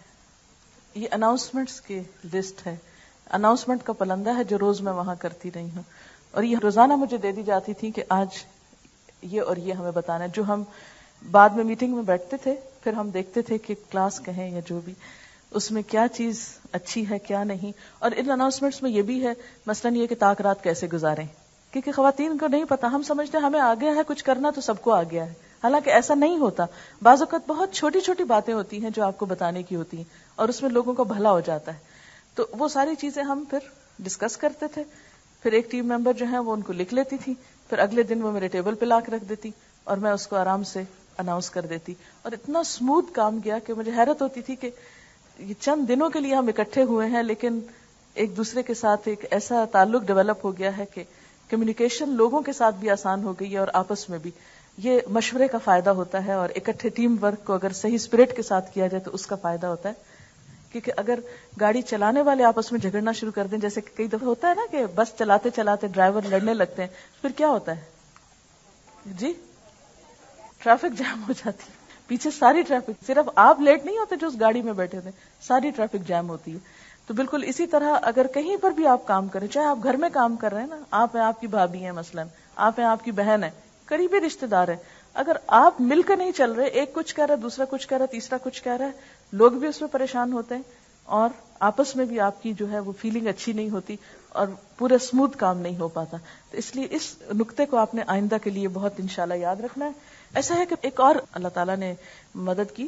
ہوا یہ کہ بیچ میں پریس کے لوگ اور جرنلسٹ وغیرہ جو تھے وہ آتے رہے کچھ نہ کچھ معلومات حاصل کرنے. تو انہی میں ایک کوئی جرنلسٹ تھے, وہ آئے تو کہنے لگے کہ آپ ایسا کیوں نہیں کرتی کہ ایک چھوٹا سا فارم بنا کے سب کو دے دیں, اور لوگ آپ کو ریٹن فیڈ بیک اپنی دیں, جس سے آپ کو آئندہ کے لیے فائدہ ہوگا کہ کیسے پلاننگ کرنی ہے. باتوں باتوں میں انہوں نے ذکر کیا, مجھے یہ آئیڈیا بہت اچھا لگا. تو ہم نے ایک فارم بنایا, یہ اس طرح کا ایک ہم نے یہ سب کو دیا تھا, جس میں نام اور ان کا ایڈریس اور ای میل تھا, اور what did you learn from this course, اور how will you implement this course in your daily life, اور any suggestion to improve the course. تو یہ پھر لوگوں نے اس کو ہمیں ریٹن دیا. اس میں سے چند ایک سلیکٹڈ شادیہ آپ کو ایک آدھ سناتی ہیں, پھر تھوڑی دیر میں ایک آدھ سناتی ہیں. یہ نام ہے ان کا طاہرہ ایمانی, اور اس میں پہلا کوشچن ہے what did you learn from the course. انہوں نے لکھا ہے کہ that what I have learned what اللہ wants from his creatures and what احکام he has given us in the قرآن دیٹ وی شوڈ اوبے. اور ان سے پوچھا جب گیا کہ how will you implement this in your daily life, انہوں نے لکھا انشاءاللہ I will try my best to do the things which اللہ وانٹس فرام اس، اینڈ انشاءاللہ I will try to be a good Muslim up to my capacity. پھر ان کا نام فرد سلمان ہے. ان سے جب پوچھا what did you learn from the course, تو انہوں نے لکھا that since I had never read the translation of the Quran before, this month I was able to finish it within a month's time, and it brought me a whole way of life that I was ignorant about. I have started to look at life in a different and better way. اور جب پوچھا گیا how will you implement this، انہوں نے کہا کہ انشاءاللہ I will read the Quran daily. I will try to educate people around me in certain ways, since 80% of people in Pakistan think that Islam means to suppress women, and they don't even know that they have closed upon themselves the true path of life and living in ignorance. ان کا نام ہے عبیدہ شوکت. انہوں نے کہا ہے کہ what did you learn from the course میں by attending the course I realized that there is so much more of the Holy Quran that I have to learn like still, and it has opened up my inner doors and windows, and I feel that this is a call from Allah for me to get involved in His work and to change myself. And how will you implement کو انہوں نے کہا whatever I have absorbed in the course, I will definitely spread it around and make others realize that we are answerable for our actions and for our deeds. ایک خاتون مجھے ملی، وہ Emirates میں کام کرتی ہیں، بکنگ میں ہوتی ہیں وہاں پر، اور انڈین ہے بیسیکلی، شاید بنگلور سے ہیں کہاں سے. تو وہ روز نہیں آ سکتی تھی، صرف ویکینڈ پہ آتی تھی. تو عید کے دن انہوں نے بہت اصرار کیا کہ میں آپ کو لے کے چلوں گی عیدگاہ. تو میں نے کہا میرے ہسبینڈ بھی ہیں، بچے بھی ہیں، تو آپ کے لیے مشکل ہوگا. کہنے لگی نہیں، میرے ہسبینڈ بھی آ جائیں گے، ہم 2 گاڑیاں لے آئیں گے اور وہ ان کے ساتھ چلے جائیں گے اور آپ ہمارے ساتھ چلیں. خیر میں نے ادریس صاحب پہ چھوڑ دیا، ان کے ہسبینڈ ان کو بھی، ادریس صاحب کو بھی قائل کیا اور ہم ان کے ساتھ گئے. تو واپسی پہ مجھے بتانے لگی کہ میرے ہسبینڈ جو ہیں وہ حافظ بھی ہیں اور یہاں پر کسی اسکول میں او لیولز میں پڑھاتے ہیں، او لیولز کے اسٹوڈنٹس کو، اور انہوں نے مدینہ یونیورسٹی یا مکہ میں کہیں کوئی کورس بھی کیا ہوا ہے. لیکن کہتی ہے کہ جتنا بھی یہ مجھے سمجھانے کی کوشش کرتے تھے میں اتنا ضد کرتی تھی اور لڑ جھگڑ کے تو میں چلی جاتی تھی. میرا کام کیا تھا کہ میں جاب کرتی تھی، جاب کے بعد آ کے گھر کے کام کرتی تھی، اور اس کے بعد میں کہتی تھی مجھے چھوڑ دو، اور میں اپنا ڈرائیو پہ خود نکل جاتی تھی اور لاؤڈلی میوزک بجاتی تھی اور جو میرے دل میں آتا تھا میں کرتی تھی. اور میں کہتی میں نے آپ کے کام کر دیا، آپ کو پیسے بھی کما کے دے دیے اور آپ کو کھانا بھی بنا کے دے دیا، اب دس از مائی ٹائم، اور میں اسی کو انجوائمنٹ سمجھتی تھی. کہتی کہ میں جس دن فرسٹ ٹائم آئی ہوں، پہلے دن میں ویکینڈ پہ وہ آئی، کہتی کہ معلوم نہیں مجھے اندر آ کر کیا ہوا کہ میرے دل کی دنیا بدل گئی. اور میں جب باہر نکلی تو میرے عزائم اور ارادے، مجھے یہ بھی نہیں یاد کہ کون سا سپارہ تھا اس دن، کہتے کہ میرے عزائم اور ارادے جو ہیں وہ بالکل تبدیل ہو گئے. اور اب یہ کہ کہتے کہ میرے ہسبینڈ، میرے بچے، یہ سب حیران کہ ہم اتنے سالوں سے جن چیزوں پہ جھگڑ رہے تھے وہ ایک دن میں کیسے چھوٹ سکتے ہیں، یہ میوزک ایک دن میں کیسے چھوٹ سکتا ہے. جب میں کہتی میں نے قرآن سنا، ہم یہ کرتے تھے کہ تھوڑا قاری خامدی کا شروع میں لگاتے تھے اور ساتھ پھر ترجمہ ہوتا تھا، پھر بیچ میں it was very relax type of course. اچھا پھر اس کے بعد یہ ہوا کہ ہم نے جو رمضان کے بعد کی پلاننگ کی اس میں ایک تو ریگولر کورس شروع کیا الحمدللہ، اور ایک کورسپونڈنس کورس شروع کیا. اب وہ کہتی کہ میں نے تو رمضان کے بعد، حالانکہ صرف ویکینڈ 4 انہوں نے سنے، کہتی کہ میں نے تو اپنی اپلیکیشن دے دی ہے چھٹی کی کہ مجھے دے دیں اور میں کورس جوائن کروں گی. لاسٹ ڈے پر وہ انٹرویو بھی دیا انہوں نے آ کر، جس دن میری فلائٹ تھی واپسی کی اس دن انٹرویوز تھے نئے کورس کے لیے. وہاں ہماری ایک 5th بیچ کی اسٹوڈنٹ گئی ہیں اسلام آباد سے، جو پچھلے سال انچارج بھی تھی وہاں پر، کافی اچھی ایکسپیرینسڈ ہیں، تو ان کو وہاں کا انچارج مقرر کیا اور کلاسز ریگولر شروع کرائی ان سے. تو اس سے میں یہ سوچ رہی تھی کہ قرآن کیا چیز ہے، اور اب وہ سارا وقت گاڑی میں یہ بتاتی رہی کہ مجھے تو یہ سوچ کے پریشانی ہو رہی کہ ہمارے انڈیا میں جو آس پاس کے لوگ ہیں انہیں یہ سب باتیں نہیں پتا، مجھے ان تک پہنچانی ہے. میں آئی تو یہاں جاب کرنی تھی، لیکن میں اب یہ سیکھوں گی اور جا کر واپس انشاءاللہ اپنے لوگوں کو سکھاؤں گی. بعض اوقات ہوتا ہے نا کہ کوئی ایک آیت ہوتی ہے، کوئی ایک بات ہوتی ہے جو آپ کے دل کو بدل ڈالتی ہے، اور جیسے وہ فرعون کے جادوگروں کا حال ہوا، یا پھر وہ اور بھی عبداللہ بن مبارک کے بارے میں آتا ہے کہ ایمان والوں کے لیے وہ وقت نہیں آیا کہ ان کے دل اللہ کے ذکر سے کانپ اٹھیں. تو وہ ایک مومنٹ ہوتا ہے جب انسان ایک ڈیسیژن کر لیتا ہے. اور آنسو سے رو رہی تھی کہ ہم لوگوں کے لیے پاکستان آنے کا کوئی چانس نہیں ہے، کیونکہ انڈینز کو ظاہر ہے یہاں اسٹڈی ویزا اور بھی مشکل ہو گیا، اور وہ بھی ریلیجن پڑھنے کے لیے. خیر انشاءاللہ اب وہ وہاں پر کورس کریں گی. پھر اسی طرح ایک دن ایک لڑکی آئی ہمارے پاس جو کافی جینوئن کوسچنز تھے اس کے, جو مسلمان ہونا چاہتی تھی, اور اس نے جو سوال کیے اس میں کچھ تو کرسچینٹی اور اسلام سے متعلق تھے, اور کچھ اسلام میں جو 4 شادیاں ہیں یا اور اس طرح کی بہت سی چیزیں. تو اس میں نے جو سمپل کیا وہ یہ تھا کہ کوشش یہ کی کہ میں اپنے الفاظ میں یا اپنی زبان میں بات کم کروں. جب بھی وہ سوال کرتی تو میں قرآن پاک کے اس متعلقہ حصے کو نکال کے صرف ٹرانسلیشن پڑھ کے سنا دیتی. اس کے لیے میں سوچ رہی تھی کہ کتنا ضروری ہے کہ آپ بار بار قرآن پڑھیں تاکہ آپ کو موقع پہ فوراً وہ آیتیں جو ہیں وہ نکل آئیں. مجھے مشکل ہو رہی تھی کچھ نہ کچھ, کیونکہ قرآن پاک کا جب ورژن چینج ہوتا ہے نا, مثلا ایک سے دوسرا سیٹ آپ اٹھاتے ہیں تو وہ پرابلم ہو جاتی ہے آیتوں کے جگہ یا اس کی تلاش کرنے میں. لیکن الحمدللہ میرے ساتھ یہ سارے لوگ جو بیٹھے ہوئے تھے انہوں نے کافی ہیلپ کی کہ کچھ آیتوں کے نمبر ٹھیک بتائے, کچھ آگے پیچھے تھے. لیکن آپ لوگوں کو بھی میں یہی کہوں گی کہ جب آپ پڑھ رہے ہیں تو اپنا ایک خود سے انڈیکس بنائیں, مثلا کس چیز کے بارے میں کہاں, ہلکا ہلکا اگر پہلے پیج پہ یا کہیں تو, اور اس نسخے کو پھر جان کے ساتھ لگا کے رکھیں. کیونکہ میری اب تفسیریں ہیں یہ 6 والیومز میں ہیں, ان سب کو اٹھا کے اور 6 میں سے چیز نکالنا جو ہے بہت مشکل ہوتا ہے. نا کہ جتنے سالوں سے میں پڑھا رہی ہوں جب بھی کوئی آیت آتی ہے تو میرے دماغ میں پورا اس پیج کا نقشہ, جو میرے ہینڈ نوٹس, پوری تصویر بنتی ہے کہ یہ آیت کہاں ہے. ایون میں جب نماز میں بھی پڑھ رہی ہوتی ہوں تو میری اپنی وہ تفسیر کے پیجز میرے سامنے چل رہے ہوتے ہیں.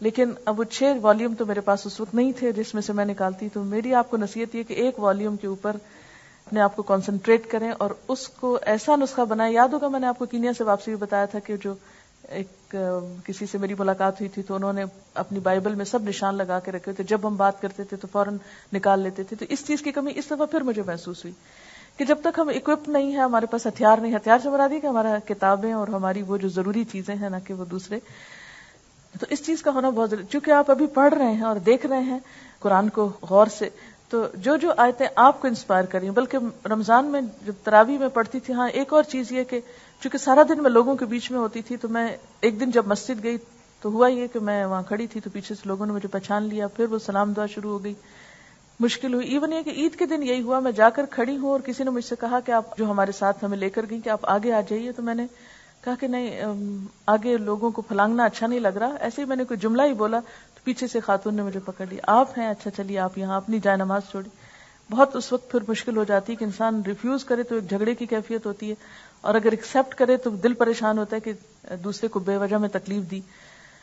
لیکن یہ ہے کہ میں نے اس کے بعد پھر سوچا کہ میں نہیں جاؤں گی مسجد, اور پھر میں نے خود سے گھر میں تراویح پڑھی, اور میں نے وہی طریقہ کیا کہ قرآن پاک کھول کے تو پورا سپارہ اپنا پڑھتی تھی, اور اس پہ پھر میں اپنے اون پہ, اپنی ٹیون پہ, اپنے لاؤڈلی, جہاں رونا ہوتا, جہاں دعا کرنی ہوتی, کچھ بھی نہیں کہ اپنی ایک دنیا تھی, سب چلے جاتے تھے تو میں اپنے پھر گھر پہ پڑھتی تھی.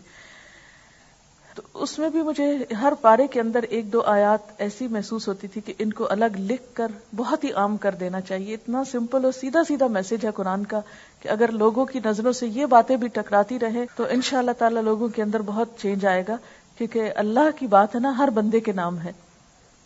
ابھی جو میڈم آپ لوگوں کو واقعہ بتا رہی تھیں کہ وہ جو کرسچین لڑکی نے میڈم سے کچھ سوالات پوچھے, تو مجھے بہت زیادہ یہ پورے انسیڈنٹ نے مجھے ایسے لگا کہ میں میڈم کے ساتھ ایکچولی گئی تھی تھوڑے دن کے لیے دبئی, تو مجھے ایسے لگا کہ بہت ساری چیزیں مجھے سیکھنے کو ملیں.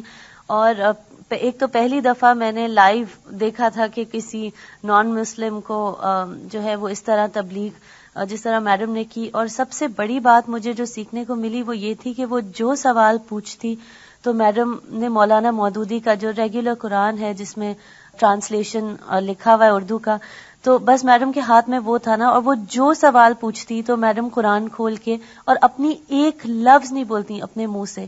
اور یہ اتنی مجھے بڑی بات لگی کیونکہ ہم سے جب کوئی سوال پوچھتا ہے تو ہم اپنی پوری کہانی سنانے بیٹھ جاتے ہیں اس کو, اور اپنے ایکسپیرینسز اور اپنی فلسفی اور اپنا تھنکنگ.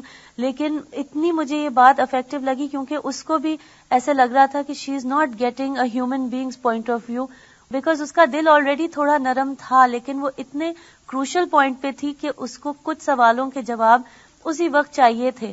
اور اگر مجھے لگ رہا تھا کہ بالکل جیسے کچے دھاگے پہ وہ لٹکی ہوئی ہے نا اس وقت, کہ اگر اس کو صحیح جواب اس وقت مل جائیں تو وہ مسلمان ہو جائے گی. اور اینڈ میں ہو گئی تھی نا, نیکسٹ ڈے وہ مسلمان ہو گئی تھی. اور دوسری چیز جو مجھے بہت زیادہ پاورفل لگی وہ یہ تھا کہ جب میں نے دیکھا کہ میڈم اس کو وہ حضرت عیسیٰ علیہ السلام کے بارے میں سوالات پوچھ رہی تھی, اور کروسیفیکیشن اور صلیب پہ چڑھانا, اور اس کی تو ساری زندگی کی باتیں تھیں نا, یہ جو اس کے بچپن سے اس کے پیرنٹس نے اس کو سکھائی تھیں. کہنے میں بہت آسان ہے کہ قرآن کھولو اور سنا دو, لیکن مجھے اس وقت جو میڈم کو دیکھ کے لگ رہا تھا نا کہ I don't know how madam کو اتنی ہمت اللہ تعالیٰ نے دی ہے کہ she was just reading it, اور ہر چیز جو میڈم کہہ رہی تھی نا وہ اس کے پورے بچپن کے بلیفز سے کانفلکٹنگ تھی, اور وہ اس کو توڑ رہی تھی آل اس کے غلط عقائد کو. لیکن اس وقت ایسے بندے کے سامنے بات کرنا از ناٹ ایزی, جو لائک میں تو اس کی شکل دیکھ رہی تھی نا جب آپ اس کو سنا رہی تھی, and she was like no but I have been told this, but no but I have been told this. And اتنی اس کے لیے بھی ہمت چاہیے, اور اللہ تعالیٰ سے ہم سب کو دعا کرنی چاہیے کہ ہم کو یہ توفیق ملے کہ ہم جو ہے وہ صحیح بات صحیح وقت صحیح آدمی کے سامنے کہہ سکیں, اور اس سے بہتر طریقہ کوئی نہیں ہے کہ ہم قرآن کھول کے اور ریلیونٹ آیتیں جو ہیں وہ کوٹ کرنا شروع کریں. اوکے. کیونکہ مجھے ہمیشہ یہ لگتا ہے کہ مجھے کچھ نہیں آتا, اور جو کچھ ہے بات اللہ ہی کی ہے, اور میں دعا بھی یہ مانگتی ہوں کہ اللہ جو تیری امانت میرے پاس ہے یہ میں دوسروں کو دے دوں نا, کیونکہ میری فیلنگ یہ ہے نا کہ جب میں قرآن پڑھتی ہوں کہتی ہوں یہ اللہ تعالیٰ کی بات ہے نا, اس نے میرے لیے بھیجی ہے, تو جب میں دوسروں کو دیتی ہوں تو میں اسی نیت سے دیتی ہوں یہ اللہ کی بات ہے جو ان کے لیے ہے نا. تو اللہ سے بڑھ کے اپنے بندے کے لیے مہربان کون ہے, اور اس سے بڑھ کر ہدایت دینے والا کون ہے. اور اس وقت ہم سب کی کیفیت یہ تھی کہ جیسے آگ کے گڑھے کے کنارے کھڑی ہے نا, وہ مجھے وہ آیت اس دن سمجھ میں آئی, کنتم علی شفا حفرۃ من النار, آگ کا گڑھا اور اس کے کنارے پہ کھڑا ہو, فانقذکم منہا, اللہ نے تم کو اس سے بچا لیا.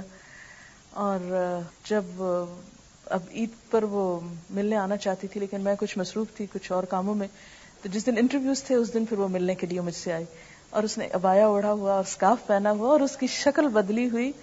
میں نے اس سے پوچھا کہ اب تم کیا کر رہی, کہتی I am trying to learn نماز, لیکن اٹس ویری ڈیفیکلٹ کیونکہ عربک ورڈنگ. تو مجھے کہنے لگی کہ میں بک مجھے دکھائی کہ اس سے میں کوشش کر رہی ہوں, لیکن وہ جو ٹرانسلیٹریشن میں انگلش لکھی ہوتی ہے اس کو پروناؤنس کرنا اور پڑھنا وہ بھی ایک مشکل کام ہے. ہم سمجھتے ہیں ہم نے لکھ دیا اور ہمارا فرض پورا ہو گیا اور کام ہو گیا. اس وقت میں نے اسے کہا کہ کوئی اس کو نماز بھر دے اور پوری کیسٹ میں بھر دے ریپیٹڈلی. پھر مجھے اسماء یاد آئی, میں نے کہا کہ اس کی میں نے ایک کیسٹ تیار کر کے رکھی ہے لیکن وہ ریلیز نہیں کر پا رہی, کہ پتہ نہیں کچھ لوگوں نے کہا نہیں آواز بہت خوبصورت ہے تو ایسی اٹریکشن ہوگی یا کچھ.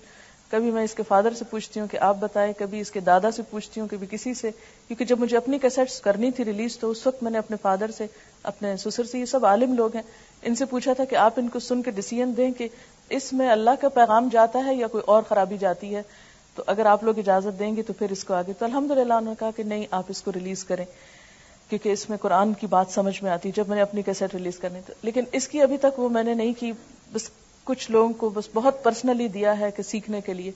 اس وقت مجھے خیال آیا کہ اگر اس کا 1 گھنٹے کا راستہ ہے جانے اور آنے کا, قرآن کا ٹرانسلیشن تو اس کو دے دیا ہم نے, لیکن جب تک وہ نماز نہیں سیکھے گی نماز کیسے پڑھے گی. وہ کہتی بس میں ایسے ہی کھڑی ہو جاتی ہوں. اور اب یہ تھا کہ میں نے اسے کہا کہ ٹھیک ہے یہ بک تم پڑھو لیکن کیسٹ سے سنتی جاؤ, کیونکہ کون ٹیچر سارا دن بیٹھے گا. میں نے کہا ریپیٹڈلی سنو سنو سنو سنو حتیٰ کہ وہ لفظ تمہاری زبان سے جاری ہو جائیں. تو اب یہ ہے کہ ایک شخص مسلمان ہو جاتا ہے, اب نیکسٹ اس سے بڑی رسپانسبلٹی ہوتی ہے. اچھا اب پھر آپ دیکھیں رمضان میں مسلمان ہوئی تو اس کے بعد اس نے روزے بھی رکھے. تو میں سوچ رہی تھی کہ اس کے تو آدھے روزے تھے ہی نہیں, ہمارے تو پورے تھے, اس کے تو وہ تو اس سے معاف ہے, نہ رکھ کے بھی معاف ہے. تو اب کہہ رہی تھی کہ میں اب پھر شوال میں بھی روزے رکھوں گی, اور شی واز ویری ہیپی.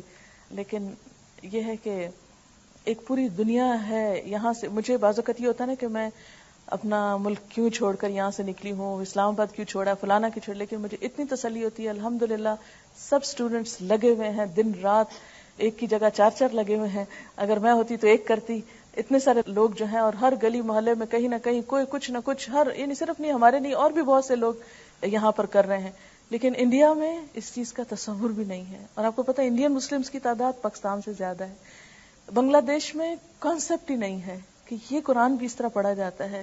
اور جگہوں پر ایون دبئی میں وہ کہتے ہیں میں فرسٹ ٹائم اس طرح کا یہ سنا ہے, ہمیں کوئی کانسیپٹ ہی نہیں, کہ کیونکہ لوکلز بھی کئی جو اردو سمجھتے تھے کافی تعداد میں آتے رہے. تو اب میں سوچ رہی تھی کہ ٹھیک ہے ہم نے اپنے مسلمز کے لیے تو کافی کوشش شروع کر دی ہے, قرآن پاک کی کیسٹس بھی موجود ہیں, بہت کچھ موجود ہے. اب جو نیکسٹ ہمارے کرنے کا کام ہے وہ یہ ہے کہ ہم ایسے لوگوں کو جو مسلمان ہونا چاہتے ہیں, جن کے اندر ایک سچی تڑپ ہے اسلام کی, اور پھر صرف مسلمان ہونا ہی نہیں چاہتے بلکہ اسلام کو سیکھنا چاہتے ہیں, ہمیں ان کے لیے کچھ واقعی سنجیدہ کوششیں کرنی ہوگی.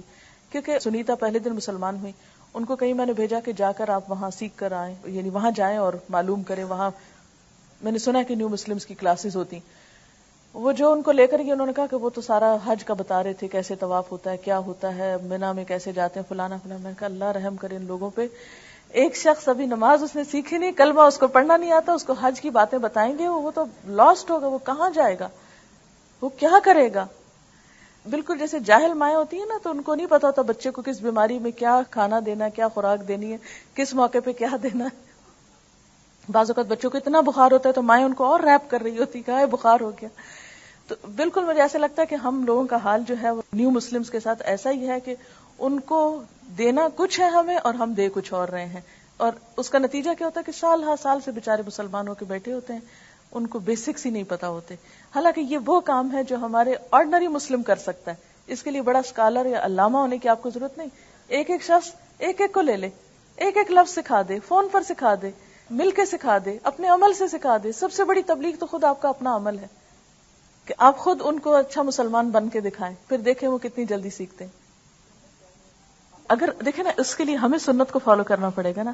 اگر ہم سنت کے مطابق سارا دن گزاریں گے تو جو ہمارے آس پاس ہیں, اور ایک بڑی وجہ میں یہ دیکھتی ہوں کہ وہاں پر لوگوں کے کنورژن کی, ایک تو یہ ہے کہ دنیا کی ہر نیشنلٹی کے لوگ وہاں موجود, پوری دنیا جو ہے گلف میں اکٹھی ہے ایک طرح سے, ہر طرح کے. یہاں جیسے کچھ ممالک میں ایسا میرے جانے کے اتفاق ہوا کہ وہاں ایک طرف کے لوگ مائگریٹ کیے ہوئے لیکن کوئی اور وہاں نہیں ہے, لیکن یہ سینٹرل پلیس ہے دنیا کی, اور اس وقت بزنس کے اعتبار سے بھی اور ریلیجن کے اعتبار سے بھی بہت زیادہ اس عرب پیننسیولا جو ہے اس کو اہمیت حاصل ہے.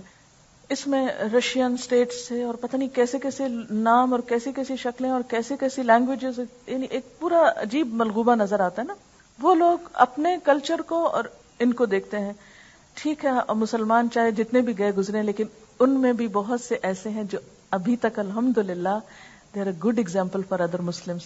ان کا اخلاق, ان کا, اور سب سے بڑی بات یہ کہ جو ایک گیونگ ایٹیٹیوڈ ہے, سلام کرنا, مسکراہٹ دینا, دعائیں دینا, بات بات میں دعائیں, بات بات میں دعائیں, انشاءاللہ, ماشاءاللہ, الحمدللہ, سبحان اللہ. میں سوچ رہی تھی کہ کتنے سارے ذکر ہیں نا کہ جو چھوٹے چھوٹے. افسوس یہ کہ ہمارے پاکستانی کلچر میں ان چیزوں کو بھی مولویوں کی بات, فلانے کی بات کر کے ان کا مذاق اڑایا گیا ہے, اور ہماری عملی زندگی میں یہ چیزیں اسلام کی جو ہیں چھوٹے چھوٹے شعار نظر نہیں آتے. وہ ایک کلچرل کے طور پر بھی لیتے ہیں, یعنی عربز کا تو ایک کلچر بھی ہے ان چیزوں کا, لیکن یہ چیزیں انکانشیسلی ان کی جنریشن آفٹر جنریشن ان کے اندر موجود ہیں, لیکن ہمارے اندر ان چھوٹی چھوٹی سنتوں پر بھی عمل نہیں. تو ایک فیکٹ ہے کہ اگر ہم سنت کے مطابق خود زندگی بسر کریں تو ہمارے آس پاس کے لوگ جو ہیں انشاءاللہ ان کو فائدہ ہوگا. جی ہاں بالکل, آپ سلام کر سکتے ہیں. مثلا کوئی آیا ہے, آپ صرف اٹھ کے صرف اتنا صحیح ہو جاتے ہیں. مثلا اگر کوئی بس پہ چڑھا ہے اور آپ پہلے سے بیٹھے ہوئے ہیں تو بجائے اس کے کہ اور پھیلنا شروع کر دیں اور سیٹ پہ بیگ رکھنا شروع کر دیں, اگر آپ نے بیگ رکھا ہوا بھی تو وہ بھی اٹھا لیں, اور اگر آپ پھیل کے بیٹھے ہوئے تو تھوڑا سا سمٹ کے بیٹھے. کافی ہے اتنی تبلیغ. تبلیغ صرف زبان سے نہیں ہوتی, عمل بہت بڑی تبلیغ ہے, اور سب سے بڑی تبلیغ جو ہے وہ آپ کا اچھا اخلاق ہے. دل کھولیں تو صحیح. دیکھیں کیا مال ہی صرف صدقے میں دیا جاتا ہے؟ بہت کچھ. معاف کرنا جو ہے وہ کیا آتا ہے قرآن پاک میں, قول معروف و مغفرۃ. مغفرۃ یہاں کس مغفرت کی بات ہے؟ دوسروں کو معاف کر دینا. قول معروف ایک اچھی بات, و مغفرۃ اور دوسرے کو قصور معاف کر دینا, دوسروں کی زیادتیوں کو بھلا دینا, اور پھر دل کو صاف کر کے ان کو ویلکم کرنا. خیر من صدقۃ یتبعها اذی, اس صدقے سے کہیں بہتر ہے جس کو دے کے آپ دوسروں کو پریشان کریں. تو یہ اگر دو چیزیں, اب اس میں آپ دیکھیں دو چیزیں ہیں, مال خرچ کرنا تو ایک کام ہے صرف, لیکن اچھا اخلاق, قول معروف, اچھی بات, مغفرت, دوسروں کو معاف کرتے چلے جانا, یہ بہت بڑا صدقہ ہے جو دن رات آپ کر سکتے ہیں. ہر وقت تو ہمارے آس پاس کچھ نہ کچھ کھٹ پٹ لگی رہتی. کوئی دن ایسا گزرا کہ کسی سے آپ کو کوئی تکلیف نہ ہوئی ہو اور آپ نے کسی کو نہ دی ہو؟ ہے کوئی دن؟ میں اپنے روز کے دن کا حساب کرتی ہوں. کہیں اونچا بول جاتی ہوں, کہیں کسی کو صحیح طرح جواب نہیں دے پاتی, کہیں ہر روز خطائیں کرتی ہوں. کیونکہ ہم اس معیار پر نہیں ہیں. ہم سب کو کوشش چاہیے اور بھاگ دوڑ چاہیے. دیکھیں نا, آپ کو کسی نے سلام کیا اور اگر آپ نے منہ موڑ کے صحیح جواب نہیں دیا تو یو آر رانگ. اس طرح بہیو نہیں کرنا چاہیے. اگر آپ کو کسی نے سلام کیا تو کیا, قرآن پاک میں اب تو آپ نے پڑھ لیا, لا تسعر خدک للناس, اپنا منہ موڑ کے مت بات کرو, سامنے دیکھو, دوسروں کی طرف متوجہ ہو. اور اگر نہیں کیا تو غلطی کی, کیا اس پہ توبہ استغفار نہیں کرنی چاہیے, کیا اس کی اصلاح نہیں کرنی چاہیے, ہونی چاہیے نا. تو ہر روز کا اگر آپ اپنا جائزہ اور احتساب لیں گے تو انشاءاللہ بہت کچھ کرتے چلے جائیں گے. چلیے اچھا, چونکہ اس میں پروگرام میں صرف دبئی ہی نہیں تھا ٹرپ کا, اور بھی بہت سی چیزیں تھیں جن کو میں آپ کے ساتھ کرنا چاہتی ہوں. ہاں, اس کے علاوہ یہ تھا کہ ہماری کیسٹس کا ساتھ ساتھ ہم اناؤنس کرتے رہے. الحمدللہ تقریباً 33,000 کیسٹ سیل ہوئی ہیں. اللہ کا شکر ہے, الحمدللہ, اللہ کا احسان ہے. لیکن جن لوگوں نے یہ تیار کی, یہاں سے بھی کافی جاتی رہیں, اور جو لوگ وہاں پر لوکلی تیار کرتے رہے, اور یعنی کہ نہ ختم ہونے والی ڈیمانڈ تھی. اور آپ کو پتا ہے واپسی کیسٹ نے کتنا اثر کیا لوگوں پہ, بہت اچھا ایفیکٹ ہوا اس کا. مجھے کلثوم کے وہاں بھی خیال آتا تھا, اور میں سوچتی تھی کہ اگر ہماری ایک اسٹوڈنٹ مر کے بھی لوگوں کی ہدایت کا ذریعہ بن رہی ہے نا, یعنی وہ زندہ نہیں ہے لیکن وہ لوگوں کی ہدایت کا ذریعہ بن رہی ہے, تو اٹ مینس کہ الحمدللہ یہ قرآن جو ہے اور اس کے ساتھ تعلق جو ہے یہ کوئی معمولی چیز نہیں ہوا. خیر مما یجمعون, معمولی باتیں جو ہم نے اس نیت سے نہیں کی تھی کہ ہم ان کو ریکارڈ کر کے کوئی کیسٹ ریلیز کریں گے, لیکن جب وہ ہو گئی سب کی تو پھر خیال آیا کہ اگر ہم پہ اثر ہوا تو شاید کسی اور کو بھی فائدہ ہو.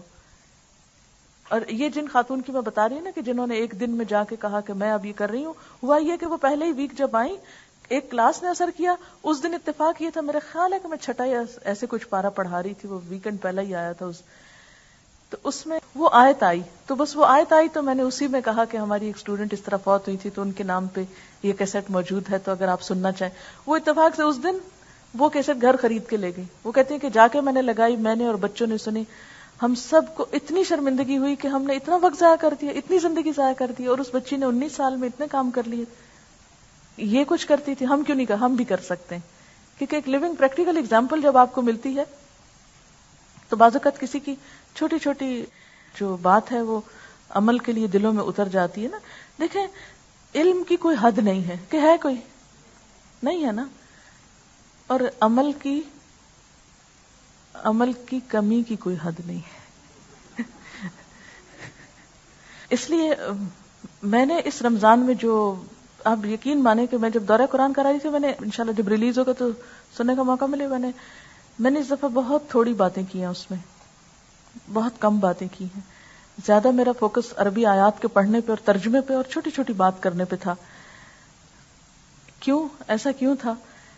حالانکہ مجھے پتا تھا یہ نئے لوگ ہیں, یہ پہلی دفعہ سن رہے ہیں, تو دل میں ہوتا نا سب کچھ بتا دو ان کو, سب کچھ سکھا دو, سب پتہ نہیں پھر کبھی زندگی میں چانس ملے کہ نہ ملے, ہر چیز دے دو. لیکن میں نے نہیں کوشش کی زیادہ دینے کی. مجھے بار بار یہ خیال آتا تھا کہ تھوڑا سا علم عمل کے لیے تو کافی ہے, اور بہت سارا علم بھی ہو, بڑی بڑی باتیں بھی ہوں, اور عمل نہ بدلے, اخلاق نہ بدلے, کوئی فائدہ نہیں.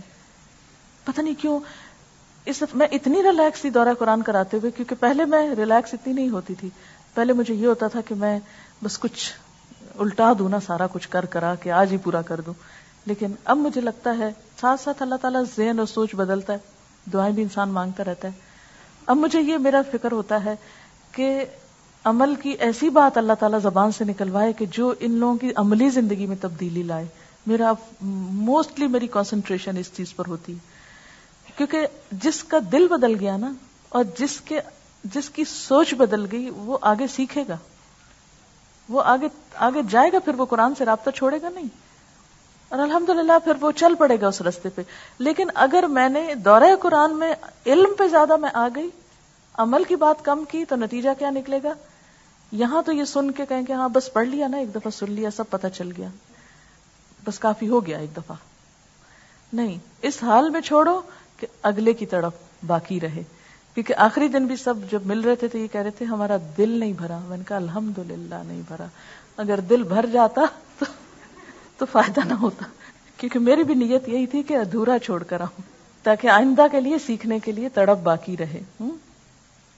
اچھا, ایسا ہے کہ کچھ ایک سجیشن یہ بھی آئی ہے کہ جو پچھلے سال کے دورہ قرآن وغیرہ کی کیسٹس ہیں, اگر ان کو کچھ ٹرانسکرائب کر کے میٹر اکٹھا کر لیا جائے. تو اگر آپ میں سے کچھ لوگ والنٹیئر کرنا چاہیں تو ان چیزوں کو اکٹھا کر کے آئندہ آپ کے لیے ایک اچھا ڈاکیومنٹ آسان ہو جائے گا, کیونکہ ہر شخص کیسٹ سنتا ہے, پھر اس میں سے کچھ پوائنٹ لکھتا ہے کچھ, تو اگر لکھے ہوئے کچھ چیزیں ہوں کہ کس آیت پر کتنی بات کی جائے, کیا چیزیں دی جائیں لوگوں کو, کس چیز پر کس موقع پہ فوکس ہو. آپ کو پتا ہے کہ یہاں پر جو پاکستان میں کام کرتے ہیں تو یہاں تو اپنے سب پاکستانی ہوتے ہیں, آپ پاکستان کی مثالیں دیتے ہیں, اپنے معاشرے کی دیتے ہیں. جب آپ ذرا باہر نکلتے ہیں اور مکس کراؤڈ ہے آپ کے سامنے, کوئی لوکلز ہیں تو ان کی رسمیں کچھ اور ہیں, انڈینز کی کچھ اور ہیں, پاکستانی جو وہاں کئی سال سے رہ رہے ہیں ان کا مزاج کچھ اور بن چکا ہے, تو تھوڑا سا اس میں آپ کو ہلکا سا چینج کرنا پڑتا ہے. لیکن کچھ چیزیں یاد رکھیے کہ ایک ہی ہوتی ہیں ہمیشہ کے لیے, ہر دور کے لیے اور ہر انسان کے لیے. اسی لیے 1400 سال سے یہی قرآن کافی ہے سب کے لیے.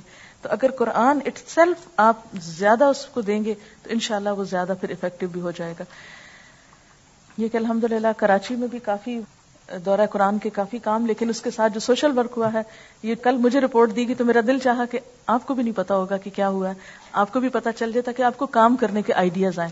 یہاں جو بھی چیزیں آپ کو بتائی جا رہی ہیں اس سے آپ کو رمضان میں دورہ قرآن اور تعلیم کے ساتھ خدمت خلق کا جو پہلو ہے اس میں بھی کام کرنے کا طریقہ آئے گا. اس میں راشن کی ایک تو تقسیم کی گئی یہاں پر الہدا میں, اور کوشش اس میں یہ کی گئی کہ بہترین کوالٹی کی چیزیں خریدی جائیں. عام طور پر ایسا ہوتا ہے کہ جب ہم غریب لوگوں کے لیے راشن دیتے ہیں تو بس کام چلاتے ہیں کہ سستے سے سستا ملے, چاہے کوئی کھانے کے لائق ہو یا نہ ہو, بس نمبر پورا کر دیا جائے. تو اس میں یہ تھا کہ چاول, چینی, پتی اور خشک دودھ تھا, ان کو گھر لا کر انہوں نے پیکنگ کی, بڑے تھیلوں میں بڑا پیک بنایا گیا جس میں تقریباً 23 کلو وزن تھا. اس میں پھر آٹا, چاول اور دالیں اور کچھ اور چیزیں بھی شامل تھیں. پھر الہدا کے جو اسٹوڈنٹس ہیں, نیلم کالونی میں نادرہ فاروقی ہیں اور فہمیدہ ہیں, سعیدہ ہیں, صبا ریاض ہیں, نغمہ ہے ایف بی ایریا میں, ان کے ذریعے سے یہ چیزیں جو ہیں تقسیم ہوئیں.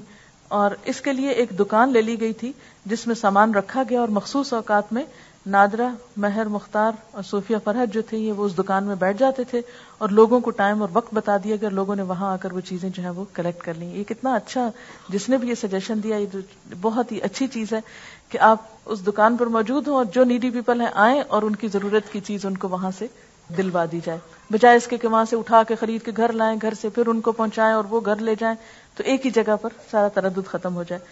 پھر اسی طرح یہ کہ خواتین کلب کی جو ہیں شاہدہ ساجد, ان کے ذریعے بلاول گوٹ جو کہ کراچی کے اطراف کا انتہائی غریب علاقہ ہے, وہاں تقریباً 55 جو پیک ہیں وہاں اس طرح کے تقسیم ہوئے. پھر ٹھٹھا میں سیما صدیقی لے کے جاتی رہیں. پھر صوفیہ فرحت نے اپنا ٹرک دیا اس کے لیے جس میں 100 فیملیز کا راشن جو ہے وہ وہاں پر پہنچایا گیا. پھر اسی طرح پاسبان والے جو ہیں, کوئی آرگنائزیشن ہے, وہ بھی اسی طرح راشن سپلائی کرتی ہے, تو ان کو 150 فیملیز کے راشن پیک جو ہیں وہ دیے گئے. پھر اسی طرح کپڑوں کی تقسیم ہوئی جو آپ نے ماشاءاللہ خوب دل کھول کے یہاں پر جمع کرائے اور ضرورت مند افراد میں دیے گئے, اندرون سندھ دیے گئے. پھر اسی طرح جو لوگ منتھلی جن کی بیوہ یتیم لوگوں کی مقرر ہے ان لوگوں کو پہنچائے گئے. پھر اسی طرح کسی نے 100 کمبل دیے اندرون سندھ تقسیم کے لیے. پھر اسی طرح کچھ اور لوگوں نے جو الہدا کے نہیں, انہوں نے کچھ درخواستیں اور آرگنائزیشنز نے لا کر دی جو حسب توفیق اس میں سے دیا جاتا رہا. پھر اسی طرح یہ ہے کہ 2 چیزیں اس طرح کی سامنے آئی. ایک تو یہ کہ الہدا کا نام لے کر کوئی گروپ جو تھا وہ چندہ اکٹھا کر رہا تھا, اور یہ کسی اسٹوڈنٹ نے بتایا کہ رسید بک باقاعدہ اس نے لی ہوئی تھی اور لوگوں سے چندہ مانگ رہا تھا اور کچھ لوگ گھروں میں جا کر وصول کر رہے تھے. تو پلیز اگر کہیں بھی آپ ایسی چیز کوئی ہو تو ہماری پالیسی کیا ہے الہدا کی, آپ بتائیے کہ جب سے آپ آئے ہم نے آپ سے کتنا چندہ مانگا ہے. یہاں چندہ مانگنے کی پالیسی نہیں ہے. ہر شخص اپنی خوشی سے چاہے 1 روپیہ بھی خرچ کرے, وہ اس کے لیے ڈبے موجود ہیں, لیکن مانگنا جو ہے وہ فقر کا دروازہ کھول دیتا ہے. تو اس کے لیے اگر آپ کسی کے بارے میں بھی ایسا جانیں یا کہیں سے بھی آپ کو معلوم ہو کہ اس طرح الہدا والوں نے چندہ اکٹھا کیا تو ان کو کلیریفیکیشن دیں. دوسرا یہ پتہ چلا کہ آج صبح مجھے کسی نے فون کیا کہ یہاں مساجد میں باقاعدہ کچھ اعلان ہوا ہے ہماری تعریف میں, اور کہا گیا کہ جو لوگ ان کے ساتھ جائیں گے ان کا ایمان زائل ہونے کا خطرہ ہے.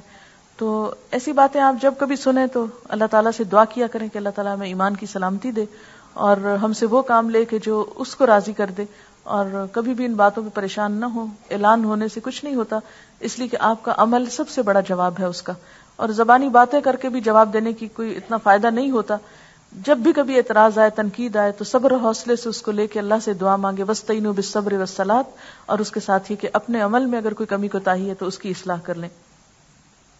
پھر جیل میں جو کام ہوا ہے یہاں بھی اور اسلام آباد میں بھی الحمدللہ وہ بہت اچھی اس کی فیڈ بیک آئی ہے۔ وہاں جو بچے تھے ان کے لیے بسکٹ، کاپیاں، ڈرائنگ بکس اور پینسلیں وغیرہ لے جائی جاتی رہی۔ آپ کو پتا ہے کہ کچھ فنڈ تو آپ کے ان ڈبوں سے صدقات اور خیرات میں سے نکلا ہے، اس میں سے بھی لیا گیا ہے، لیکن کچھ فنڈ جو ہے الہدا کے ڈونیشن سے ادھر دینا پڑا ہے کیونکہ رمضان کا موقع تھا اور ڈیمانڈ بہت زیادہ تھی، تو تقریباً 2,10,975 روپے جو ہیں وہ الہدا کے فنڈ سے ان صدقات وغیرہ میں مختلف جگہوں پر گئے ہیں۔ اور اس کے بعد یہ کہ دورہ قرآن کے لیے تقریباً 40 فہم القرآن کے سیٹ ایشو کیے گئے ہیں، اور پھر اسی طرح کافی لمبی رپورٹ ہے، لیکن اب یہ ہے کہ اس وقت ٹائم چونکہ کم ہے۔ ادیبہ کچھ بتانا چاہیں گی؟ آپ بتائیں کہ کچھ تھوڑا سا بتا دیں کہ آپ نے ادھر کیا کیا ہے، اگرچہ مجھے معلوم ہے ٹائم اتنا نہیں ہے کیونکہ میری ابھی فلائٹ ہے، تھوڑی دیر میں مجھے جانا ہے، تو وہ اصل میں تھوڑی سی مجبوری یہ ہے کہ کل 8th بیچ کا ختم قرآن ہے اسلام آباد میں نے تو ان کو بہت کہا بھی اپنا پورا کر لو، لیکن انہوں نے روک رکھا کہ نہیں آپ آئیں گی تو ہمارے ساتھ شریک ہوں گی ہماری خوشی میں، اور پرسوں 9th بیچ کی انشاءاللہ تعالی وہاں اوپننگ سیریمنی ہے، اور ان کو پھر تھوڑا سا ٹائم مجھے دینا پڑے گا انشاءاللہ۔ اس کے بعد آ کر پھر میں آپ کے ساتھ جم کے بیٹھوں گی، اور انشاءاللہ تعالی بس صرف یہ تھوڑی سی یہ ایسا موقع ہے جب آپ کا ختم قرآن ہو، اور اس وقت اگر میں کہیں چلی جاؤں تو آپ کو فیل ہوگا۔ بس امید ہے کہ نئے سال سے ہم پھر نئے جوش جذبے کے ساتھ انشاءاللہ کام کریں گے انشاءاللہ تعالی۔ بلیو می کہ مجھے دنیا میں سب سے زیادہ اگر کسی کام کا اپنی محبت اور شوق ہے نا، وہ قرآن کی وہ کلاس ہے جو ڈیلی ہم پڑھتے ہیں۔ بلیو می، ویسے لگتا ہے میں جنت میں بیٹھی ہوں۔ آپ دیکھیے کہ ان کو میں نے شروع کرایا تھا قرآن پاک، ایک پارہ پورا پڑھایا تھا اور کچھ بیچ میں پڑھایا، سال میں 1 مہینے میں 1 یا 2 دن میں ان کو دیتی تھی، اور پچھلے مہینے تھوڑے سے 2-4 دن زیادہ دیے، اور اب وہ لوگ جا رہے ہیں، پھر پتہ نہیں کب ملاقات ہوگی ان سے کب نہیں، تو ذرا سا ان کو۔ السلام علیکم۔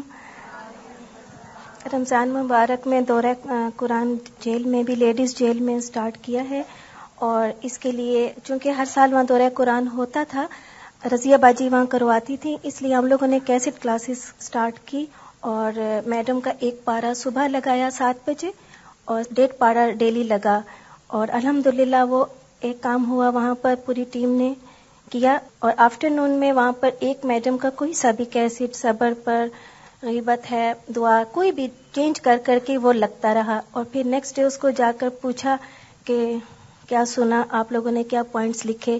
وہاں ایسا کوئی پروگرام ہم نے ابھی بہت اچھی طرح پلان نہیں کیا ہے، میڈم کا انتظار بھی کر رہے تھے اور پرمیشن بھی ہمیں تھوڑی دیر سے ملی، لیکن رمضان میں کام سٹارٹ کر دیا تھا، اور ڈیلی وہاں پر کلرز آف اسلام کی کلاسز ہو رہی ہیں، اور بہت اچھا بچے لرن کر رہے ہیں، پوئمز وغیرہ اور سب آرٹ ورک اور سارا دعا وغیرہ کا۔ اس کے علاوہ جو وہاں پہ گریجویٹ لیڈیز ہیں، سب سے زیادہ جیل میں جو تعداد ہے وہ 25 سے 30 سال کی لڑکیوں کی ہیں، اور گریجویٹ بھی ہیں، اور مختلف قسم کے ان پہ الزامات ہیں، قتل کی زیادہ ہیں، اور ان کو پھر ہم نے اپنے ساتھ جو پڑھی لکھی ہیں ان کو بھی میں کلرز آف اسلام کے روم میں مونٹیسری میں ان کو بٹھا لیتی تھی تاکہ آئندہ یہ بھی سیکھ لیں اور ان کی ٹریننگ ہو جائے۔ انہوں نے بہت ماشاءاللہ اتنا اچھا ان کا رزلٹ آ رہا ہے، جو پڑھی لکھی لڑکیاں ہیں وہاں پر وہ۔ اور باقی یہ تھا کہ درس ڈفرینٹ ٹاپکس پر درس کروائے، اور ہم نے تمام الہدا کی برانچز سے لوگ لے کر کام کرے، اکٹھا کیا، طہارت پر درس دیا، وہاں پر دعا کی اہمیت پر درس ہوا، رمضان المبارک پر، توبہ پر۔ پھر وہاں کی جو انچارج شیبہ شاہ ہیں انہوں نے کہا کہ آپ لائبریری کی اجازت مانگی کہ ہم کھول لیں، تو لائبریری کی بھی وہاں پہ پرمیشن مل گئی ہے، لائبریری کے لیے بھی بکس وغیرہ راشدہ باجی نے دی ہیں، اور قرآن دیا۔ وہاں فارینرز 25 ہیں، ان میں سے 4 مسلمز ہیں، ان کے لیے انگلش میں قرآن دیا، وہ بھی سٹارٹ کروایا ہے ان کو۔ اب اس کے لیے ایک ٹیم ورک ہوگا، یہ کام کریں گے مل کر تاکہ کس نے کس اس میں کام کرنا ہے۔ اس کے علاوہ ہم نے صرف اندر ہی کام نہیں شروع کیا ہے، ہم سب کو ساتھ لے کر چلے ہیں، تمام لیڈی پولیس ان کو بھی ہم نے وہی کیسٹس دیے جو اندر ہم نے لگائے، اسی طرح وہاں جو ڈاکٹرز آتی ہیں ان کو بھی ساتھ رکھا ہے۔ گیٹ سے شروع ہوئی ہیں بالکل اندر تک ہم نے ساری ٹیم کو ملا کر کام کر رہے ہیں، انشاءاللہ تعالی آگے بھی اللہ تعالی مدد فرمائے گا۔ اور سب لوگ پھر کہ راشن وغیرہ تقسیم کیے، کپڑے دیے اور عید گفٹ کیے، صلاۃ التسبیح کروائی. بہت عجیب قسم کا منظر تھا. میں بتا نہیں سکتی کہ کس طریقے سے وہ لوگ توبہ کر رہے تھے اور کتنے وہ لوگ دکھی ہیں. وہاں جا کر احساس ہوتا ہے ہمارا جو بھی وہاں جائے گا لگے گا اپنا دکھ کچھ بھی نہیں ہے. وہ لوگ بہت زیادہ دکھی ہیں اور بہت روتی ہیں، توبہ کرتی ہیں، دعائیں کرتی ہیں. عید کی نماز کروائی صبح جا کر وہاں پر، اللہ کا شکر ہے وہ بھی ہو گیا. اور دوسرا پروجیکٹ جس کی بھی پرمیشن مل گئی ہے آئی جی جیل صاحب سے، وہ یہ ہے کہ جو لوگ وہاں پر رہتے ہیں، ورکرز ہیں، ان کے کوارٹرز ہیں، 3000 سے زیادہ تعداد ہے لوگوں کی. ان کے گھروں کے لیے بھی ہم نے سوچا کہ صرف اندر کی لیڈیز کی تربیت کے ساتھ ساتھ باہر سب جو ورکرز ہیں سب کو لے کے چلیں. تو اس لحاظ سے ہمیں وہاں پرمیشن مل گئی ہے. وہ کوارٹرز جو ہیں وہ جینٹس جیل میں ہے، وہ جینٹس جیل جو بالکل الگ ہے، لیکن ہمیں اس کا وہ مل گیا ہے کہ ہم وہاں پر عید کے بعد اب وہ ہمیں ایک ہال دیں گے، اس میں ہم اسی طرح درس اور تعلیم قرآن کی وہ شروع کر رہے ہیں. تیسرا کام جو جیل کا الہدہ والوں نے کیا وہ یہ کہ جو لوگ اندر لیڈیز ہیں ان کے جو پیرنٹس یا ریلیٹیوز جو ملنے آتے تھے ان سے ان کے گھروں کے سب کے تو نہیں 50% کے ایڈریسز لے لیے گئے ہیں، کیونکہ جب یہ لوگ جائیں گے واپس تو ان کو انہی گھروں میں واپس جانا ہے. تو تبلیغ کا کام پھر وہاں بھی ساتھ ساتھ ہوتا جائے. تو ہم 3 پروجیکٹ لے کر اس طرح چلیں گے کہ سارا سب کو ایک ساتھ لے کر چلے. اور اس سلسلے میں ہمیں ہوم سیکرٹری صاحب نے اور ڈپٹی سیکرٹری صاحب نے بہت زیادہ مدد کا کہا ہے کہ آپ کی ہیلپ کریں گے، اور کوئی بھی پرابلم ہو تو آپ انشاءاللہ تعالی وہاں آپ ہمیں بتائیں اور آپ اپنا کام وہاں پر کرتے رہیں. اور پھر ایک دوسرا جیل جو ہے وہ جوینائل جیل کا ہے، وہ جہاں پر 12 سال سے لے کر 18 سال تک کے لڑکے ہیں، وہاں پر بھی انشاءاللہ تعالی پھر کام شروع کرنا ہے. اور بس اسی طرح ابھی تو تھوڑی بہت کوشش کی ہے، آگے اللہ تعالیٰ مدد فرمائے. اور اب میڈم آ گئی ہیں، میڈم کے ساتھ جو بھی میڈم کہیں گی جیسا ویسا کیا جائے گا. شکریہ. ایک اور چیز جس کو میں نے کافی حد تک الحمدللہ اس ٹارگٹ کو رمضان میں اچیو کیا، اول وقت کی نماز. وہاں 12:05 پہ اذان ہو جاتی تھی اور ہمارا دورہ قرآن 12 بجے ختم ہوتا تھا، تو 12:05 پہ سنت پڑھ کے پھر اور ساتھ ہی نماز پڑھ لیتے. اسی طرح جب تک میں میٹنگز وغیرہ کے بعد گھر آتی تھی تو 3:15 بجے عصر کی اذان ہو جاتی تھی، تو ساتھ ہی عصر پڑھ لیتے تھے. اور مغرب تو ظاہر ہے کہ ویسے ہی اس پہ، اور فجر بھی ظاہر ہے جب سحری کے لیے آپ اٹھتے ہیں تو پھر اول وقت میں شروع کرتے ہیں. اور تو الحمدللہ میں نے اپنے لیے ذاتی ٹارگٹ یہ رکھا تھا رمضان میں کہ اول وقت نمازیں پڑھنی، کیونکہ اس کا اجر اور ثواب زیادہ ہے. لیکن کل سے میں آئی ہوں تو یہاں مجھے ابھی تک ٹائم کا بھی اور تھوڑا گڑبڑ ہو رہی ہے. لیکن میں یہ چاہوں گی کہ جو کچھ ہم نے رمضان میں سیکھا ہے اس کا کچھ نہ کچھ تو یہ، کیونکہ ٹریننگ ہے نا، مجھے یوں لگتا ہے کہ جیسے نہا کر نکلے ہیں. نہا کر نکلنے کی ایک فیلنگ ہوتی ہے نا خاص، دن بھر میں وہ ٹائم جب آپ نہا کے باہر آتے ہیں تو ایک خاص سکون بھی ہوتا ہے جسم میں اور ایک فریشنس کی فیلنگ ہوتی. تو رمضان گزرنے پر بالکل مجھے ایسے لگ رہا تھا جیسے روحانی طور پر ایک نہا کر نکلے، ایک سکون بھی، خوشی بھی اور ایک سینس آف اچیومنٹ بھی تھی الحمدللہ. اور اب فکر اس بات کی تھی جو ختم ہوتے ہی جب عید کا اعلان ہوا تو میرے آنسو ٹپک پڑے کہ رمضان 11 مہینے بعد آئے گا، اتنا دور چلا گیا. کیونکہ ہر چیز ریگولر ہو جاتی ہے نا، آپ کا سونا، آپ کا جاگنا، آپ کا کھانا پینا، آپ کا کام کاج ایک بہت ایک بہترین ایمانی کیفیت ہوتی. اللہ تعالیٰ سے دعا ہے کہ وہ سال بھر میں وہ چیز قائم رہے اور ہم ان چیزوں کو بھولے نہیں. اور ماشاءاللہ یہاں میرے سامنے ایک رپورٹ رکھی ہوئی ہے کہ کچھ لوگ ایسے ہیں جنہوں نے ایک بھی چھٹی نہیں کی رمضان میں یہاں پر. تو میں چاہتی تھی کہ ان کو انعام دیا جائے. لسٹ تو بنوا لی اور اب انعام اگر لے آئیں تو سب کے سامنے ان کو، کیونکہ دنیا میں بھی کوئی نہ کوئی انعام تو ملنا ہی چاہیے نا. کیونکہ روزے کے ساتھ اس پوری کمٹمنٹ کو نبھانا یہ بھی ایک اچھا، اس کا یہ مطلب نہیں کہ باقی لوگوں نے ہو سکتا ہے کسی اور نیکی میں بہت سبقت کی ہو تو ان کو اللہ تعالیٰ سے بہت بڑا انعام مل جائے گا انشاءاللہ تعالیٰ. سبحانک اللہم و بحمدک نشہد ان لا الہ الا انت نستغفرک ونتوب الیک. والسلام علیکم ورحمۃ اللہ وبرکاتہ.